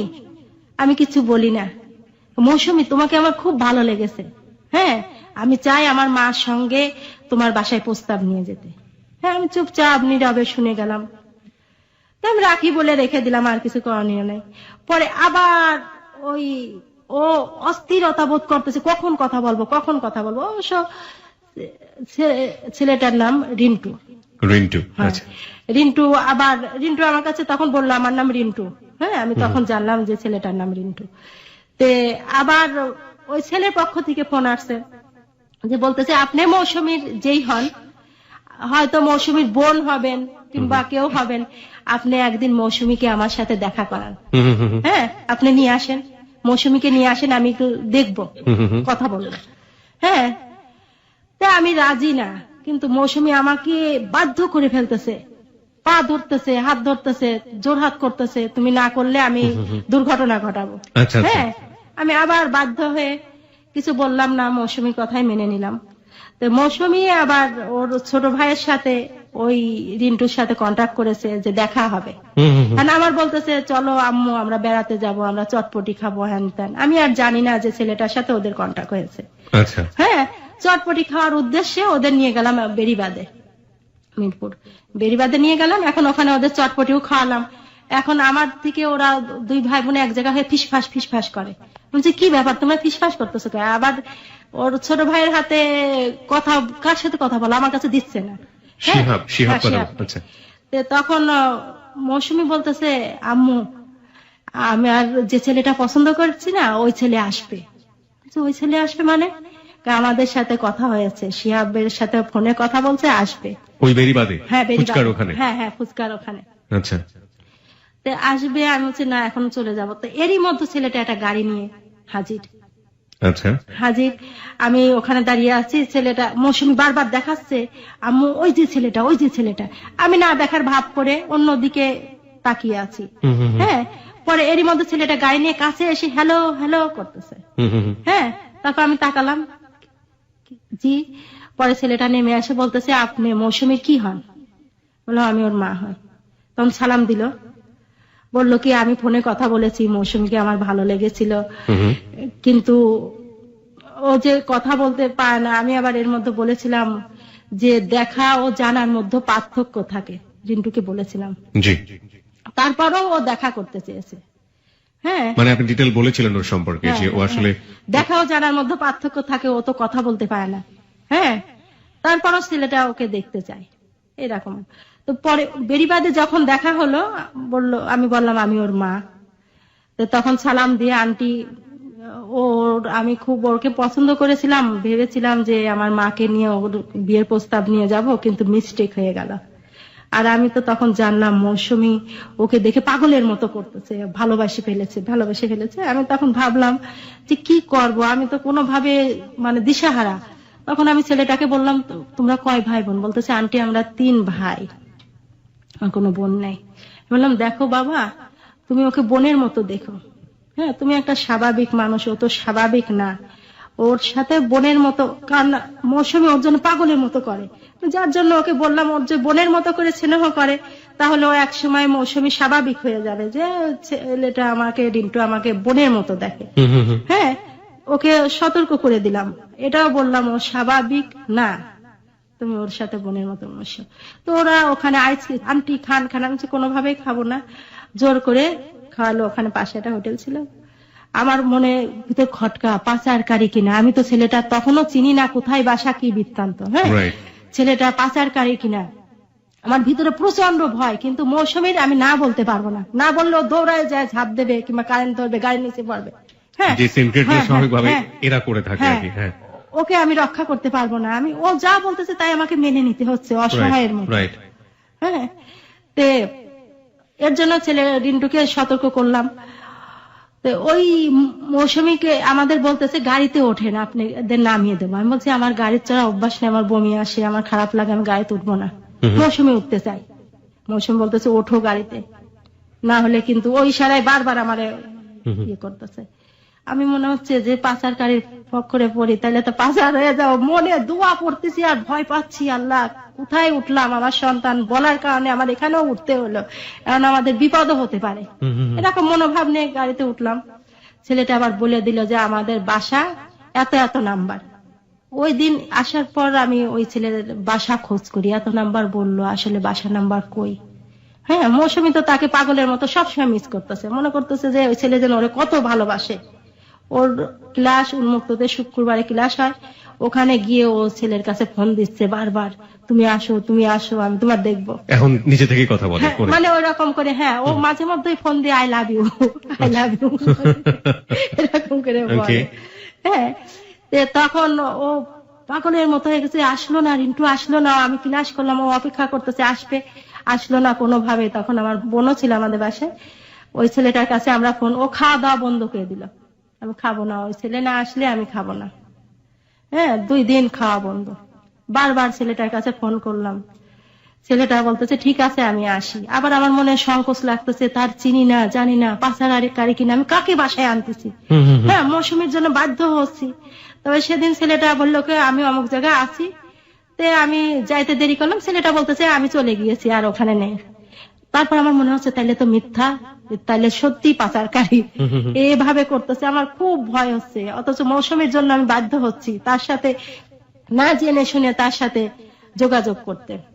পরে খোঁজ নিতে নিতে জানতে পারলাম যে কাছাকাছি ওদের বাসা, ওরা ওই বাসায় ছিল। জুন মাসের 1 তারিখে অন্য ফ্ল্যাট কিনে সেখানে চলে গিয়েছে। টিনসেট বাসায় ওরা বহু বছর ওখানে বসবাস করেছে। আমাদের থেকে 5 মিনিটও লাগবে না, 3 মিনিট লাগবে এত কাছে বাসা, অথচ আমরা 10 বছর পাশাপাশি থাকি, কখনো দেখিনি। আচ্ছা, একটু জানতে চাই আপনার কাছে যে এই যে আপনি যখন জানলেন যে তারা অন্য একটা ফ্ল্যাট কিনে অন্য একটা জায়গায় চলে গিয়েছে, তার আগে মৌসুমীর সাথে পরিচয়, এই সময়টুকু কতটুকু সময়? 1 সপ্তাহ। 1 সপ্তাহের মধ্যে এত কিছু ঘটে যাচ্ছে, হ্যাঁ। এবং সেটা মৌসুমীর জিদের কারণে হোক, হ্যাঁ। মৌসুমীর আগ্রহের কারণে হোক, হ্যাঁ। সেটা মা হয়ে আপনাকে করতে হ্যাঁ। হচ্ছে, হ্যাঁ। কারণ আপনি জানেন ওর যে মেন্টাল ক্যাপাবিলিটি, ওকে যদি জোর করা হয় তাহলে যে কোনো সময় ও দুর্ঘটনা হ্যাঁ, ঘটিয়ে ফেলতে পারে। ঘটিয়ে ফেলতে পারে। প্রিয় শ্রোতা, আমরা এই জায়গায় ছোট্ট একটা বিরতি নিতে চাই। মা কি জিনিস, মাকে কত কি সহ্য করতে হয়, এবং একই সাথে মা কিভাবে তার সন্তানকে আগলে রাখেন, সেটার সবচাইতে বড় উদাহরণ হচ্ছে আজকের হ্যালো 8920। আমরা ছোট্ট একটা বিরতির পরে আবারও ফিরে আসতে চাই। এই ফাঁকে আপনাকে মনে করিয়ে দিতে চাই আজকে একটি অসাধ্য সাধন করছে hello 8920। We are really honour এই ক্ষেত্রে বলছি, আমরা সম্মানিত এই ক্ষেত্রে বলছি, হ্যালো 8920 এতদিনে এই জায়গাটি তৈরি করে নিয়েছে যে মানুষ মন খুলে দুটো কথা এখানে বলতে পারে, এবং সেই কথাগুলো এতটা গভীর থেকে উঠে আসতে পারে, এটা কখনোই চিন্তার ছিল না। আজকে যে মা তার সন্তানকে নিয়ে এখানে এসছেন, সেই সন্তানটি মূলত বাক প্রতিবন্ধী, তিনি কথা বলতে পারেন না। তার জীবনের সেই যে ছোটবেলা, তার মার যে ছোটবেলা, যেগুলো হয়তো সন্তান নিজেও জানতেন না, সেগুলো তিনি আজকে লাখো মানুষের কাছে আপন ভেবে শেয়ার করতে এসছেন। কিছুই পাবেন না, হয়তো মন খুলে দুটো কথা বলে একটু সান্ত্বনা পাবেন। আর এই সান্ত্বনার মধ্য দিয়ে আমরা বিশ্বাস করি হ্যালো 8920 লাখ লাখ শ্রোতা যারা আছেন এই মুহূর্তে এবিসি রেডিওতে কান পেতে, তারা অনেক কিছুই শিখবেন। প্রিয় শ্রোতা, ছোট্ট একটি বিরতি নিতে চাই। আর আমাদের এই বোনটিকে যদি আপনারা দেখতে চান, মানে আমি মৌসুমীর কথা বলছি, নিঃসন্দেহে সে অনেক সুশ্রী দেখে, এবং প্রথমে দেখে অবাক হয়ে গিয়েছিলাম যে ওই যে বারবার বলছি না যে সৃষ্টিকর্তার সব সৃষ্টি অদ্ভুত সুন্দর নয়, এবং কিছু না কিছু খুঁত থেকে যায় তার মধ্যে। আমার কেন জানি মনে হয়েছে যে ওকে উপরওয়ালা কেন এভাবে দুনিয়াতে পাঠালো। ওকে প্রিয় শ্রোতা, আমরা ওর একটা ছবি, একদম বিগ প্রোফাইল ছবি আমরা দিয়ে দিয়েছি ফেসবুকে, পুরো অনুমতি নিয়ে দিয়েছি। আপনি যদি চান ওকে দেখার জন্য, মৌসুমীকে দেখার জন্য, চলে আসতে পারেন আমাদের ফেসবুকে।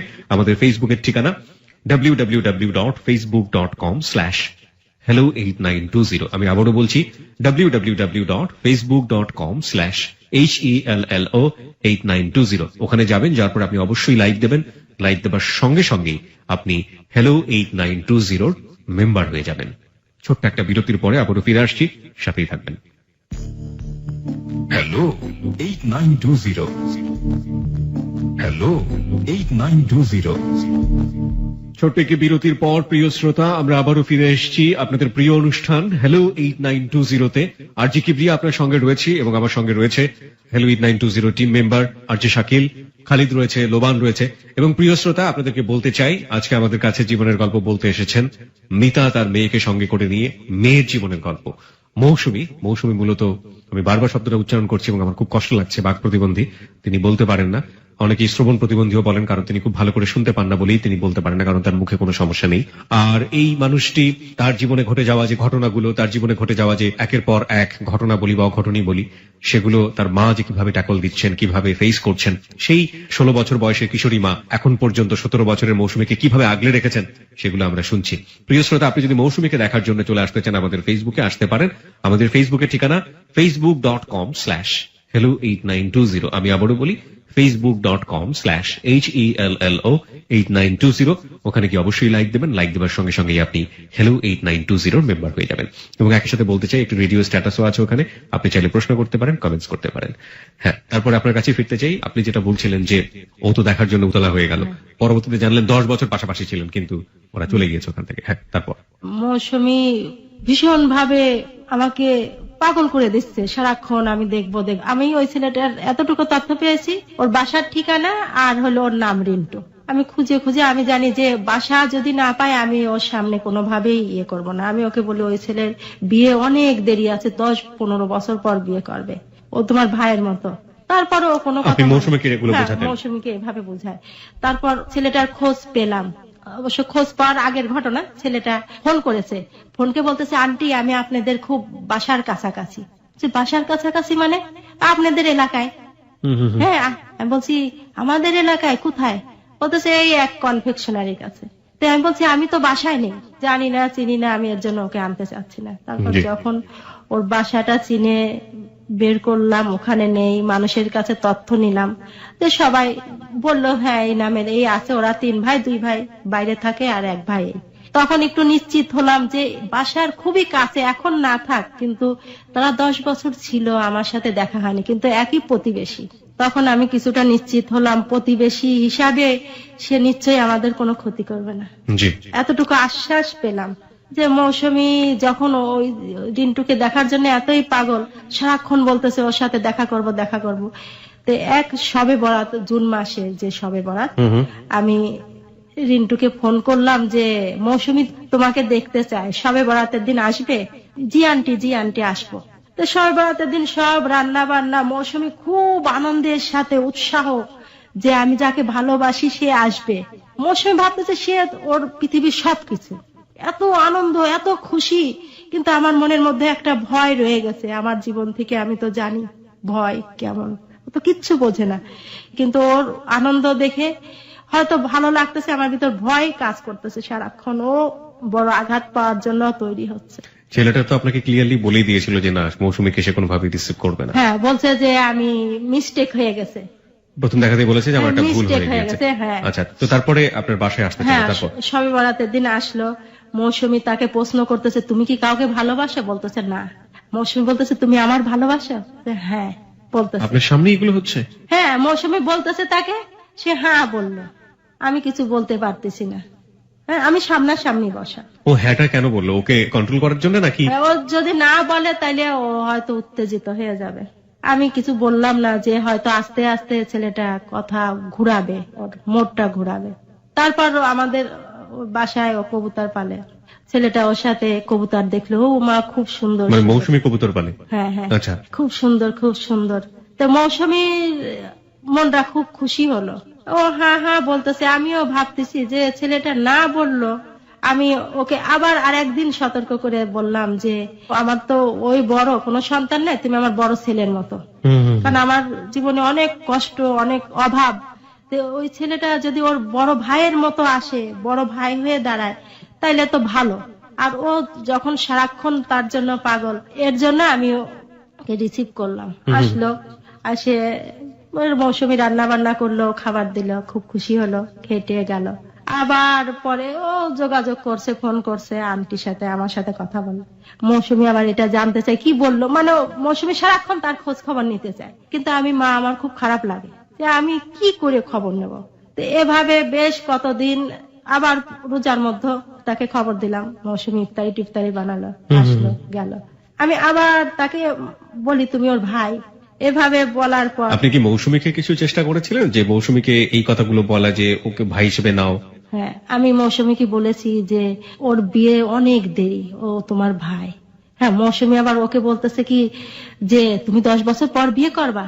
তো বলতেছে আন্টি এ কথা মৌসুমী বলতেছে কেন, আমি 10 বছর পর বিয়ে করবো? বলছি মৌসুমী তোমার জন্য পাগলের মতো করে, এর জন্য বলেছি যেন মৌসুমীর মোড়টা ঘুরায় নেয়, কারণ মৌসুমী তো এখন বিয়ে করতে চায়। ও আপনার টার্গেটটা ছিল যে এখন বিয়ে করতে চাচ্ছে বলে ধরনের? হ্যাঁ হ্যাঁ, যেন মৌসুমীর মন যে ও 10 বছর পর বিয়ে করবে, আমি তো এখন বিয়ে করবো, এটা আমি ছেলেকে বললাম। শেষমেশ দেখা যায় ছেলেটা বিভিন্ন কাজ মাস ব্যস্ত। জুন মাস থেকে কিন্তু যোগাযোগ ব্যস্ত, না আসলে মৌসুমী পাগলের মতো করে, মরে যাচ্ছে, না আসলে মরে যাব। দরজা বন্ধ করে ম্যাচ নিয়ে আমি জানালা দিয়ে দেখতেছি, আমি যে কি পরিস্থিতি, আমি ডায়াবেটিক্স এর রোগী, আমার প্রেশার, আমার জান আর জানে থাকে না, খুব কষ্ট। আমার মেয়েটা যদি মারা যায় পৃথিবীতে আমার কিচ্ছু রইলো না, আমার কোনো কিছু চাই না। আমি চাই যে আমার সন্তান, আমার মেয়েটা সুস্থ স্বাভাবিক থাক, শান্তিতে থাক, ওর মন ভালো থাক, ও ভালো থাকলে আমি ভালো থাকি। তো এভাবে যখন ছেলেটা আস্তে আস্তে দেখা যায় আর মনোভাব কি করতো, জানলা বন্ধ করে দিত, আপনি যেটা বলছেন মেসের কাঠিনী কি করতো? হ্যাঁ, মেসের রীতিমতো আগুন ধরায় দিছে। হ্যাঁ, আগুন আমি রক্ষা করতে পারবো না, ওর আগুন ধরায় দিছে। আমি যে ধরে, ও তো স্বাভাবিক না, ধরে গেলে ওর কিছু করার নেই, দরজা বন্ধ। ওর ভাই শিহাব চিল্লায় কান্দে, আমার কান্নাকাটি ছাড়া তো উপায় নেই। পরে আবার দেখা যাচ্ছে অনেক অনুরোধ করার পর ওইটা নিভায়। এভাবে তো যে কোনো মুহূর্তে দুর্ঘটনা। উন্না লাগায়, গলার সাথে রীতিমতো লাগায়, মুখ চোখ সবুজ হয়ে যাচ্ছে। তো এই ক্ষেত্রে আমি তো নিরুপায়, আমি বাধ্য ওই ছেলের হাত পায়ে ধরার মতো করে। পরে দেখি ও আস্তে আস্তে আর অতটা আগ্রহ না। এরই মধ্যে একটা ঘটনা হলো, মৌসুমী সারাক্ষণ তার কথা শোনার জন্য পাগল। অন্য একটা আমাদের সিম দিয়ে, মা তুমি ওর সাথে কথা বলো অন্য মেয়ে হয়ে। আমি ওর খবর নেব, প্রতিদিন খবর নেব। ও আমাকে বাধ্য করতেছে, মা তুমি কথা বলো, হাত পা ধরে, তুমি যদি কথা বলো তাহলে আমি স্বাভাবিক থাকবো, কাজ কর্ম রান্না বান্না খাবো না, আমি খাওয়া দাওয়া সব বাদ দিয়ে এখনই চলে যাবো। শেষ পর্যন্ত আমার না দিয়ে মোবাইলটা ঢেকে অন্য মেয়ে এসে যে অভিনয় করে ছেলের সাথে কথা বলতে হলো। ওর খোঁজ খবর নি আর ওকে জানায়, ও খুব খুশি। এভাবে জানাতে জানাতে ও ছেলেটা প্রথমত পাত্তা দেয় না, আমি অমুক তমুক হ্যান ত্যান। পরে দেখি কি আগ্রহ, কোথায় থাকো, কি নাম, কি পড়ো। আমি বলি যে আমি একটা মেয়ে, অল্প বয়সী মেয়ে, এসে যে বিভিন্ন ভাবে ছলনা করে তার সাথে কথা বলি। পরে এক পর্যায়ে দেখা যায় ও বলে কি তুমি কি আমার সাথে দেখা করবা? আমি বলছি হ্যাঁ করবো, দেখা করবো। হ্যাঁ এরকম বলি, কবে করবা? আমি বলছি আমারে চিড়িয়াখানায় নিবা? বলছে হ্যাঁ নিয়ে যাবো।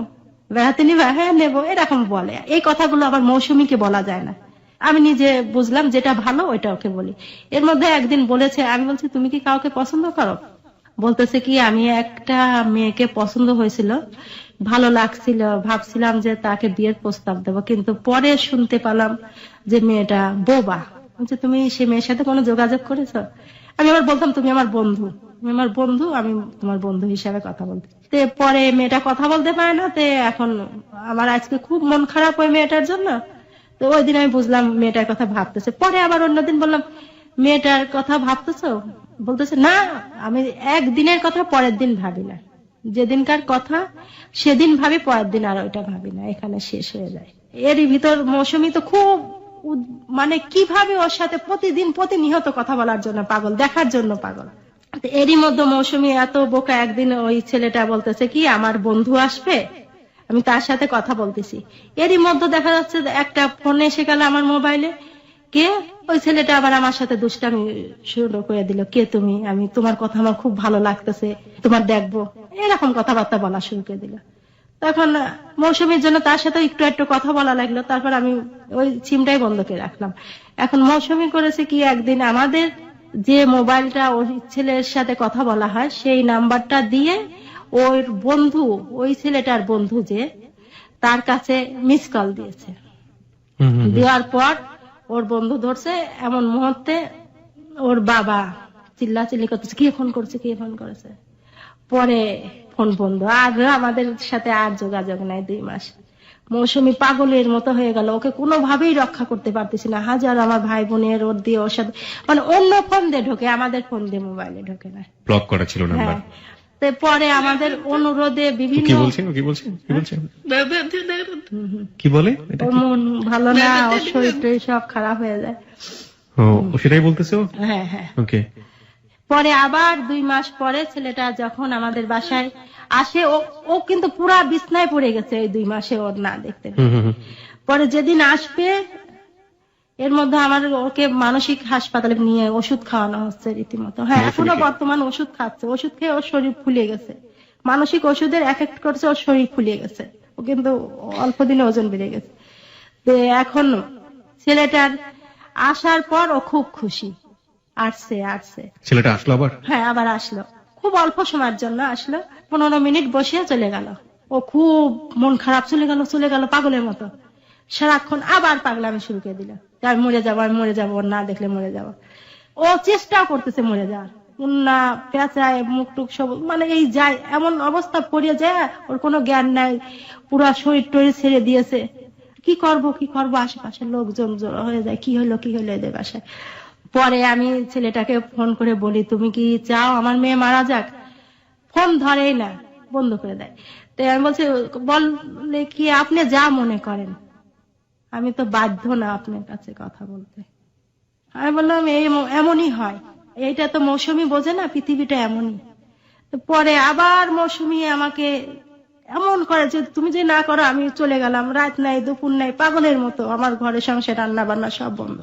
আবার ফোন করে ব্যবহার এমন কথা বলতেছে কষ্ট পাবেন না। আমি বলছি কষ্ট পাবো কি, মনই নাই তো কষ্ট কি করে পাবো। তো আমরা ঈদে বাড়ি যাবে, বলছি কি যে তুমি দেখা করবা, মৌসুমী তোমাকে খুব দেখতে যাচ্ছে। যেই আসবে শুনে মৌসুমী পুরা চেঞ্জ, পুরা সুস্থ মানুষ, কি করবে না করবে, কাজ কর্ম রান্না বান্না, ওর কি খেতে দেবে না দেবে, পাগলের মতো করে। চলে গেলে আবার খারাপ।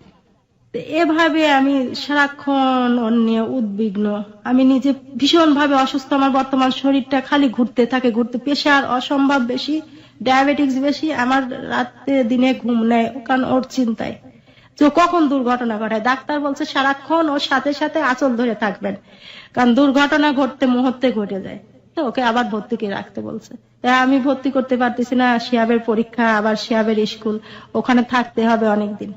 আমি দেখতেছি কোনোভাবে ওর রাখতে পারতেছি না, গ্রামের বাড়িতে চলে গেলাম ঈদের সময় ওকে নিয়ে। 15 দিন ও গ্রামে গিয়ে কোনোভাবেই থাকে না, আমি ঢাকা যাব, আমি ঢাকা যাব, পাগলের মতো। ওই ছেলেটার কাছে ফোন করো, আমার হাত পা ধরে, তুমি কথা কও, কথা কও।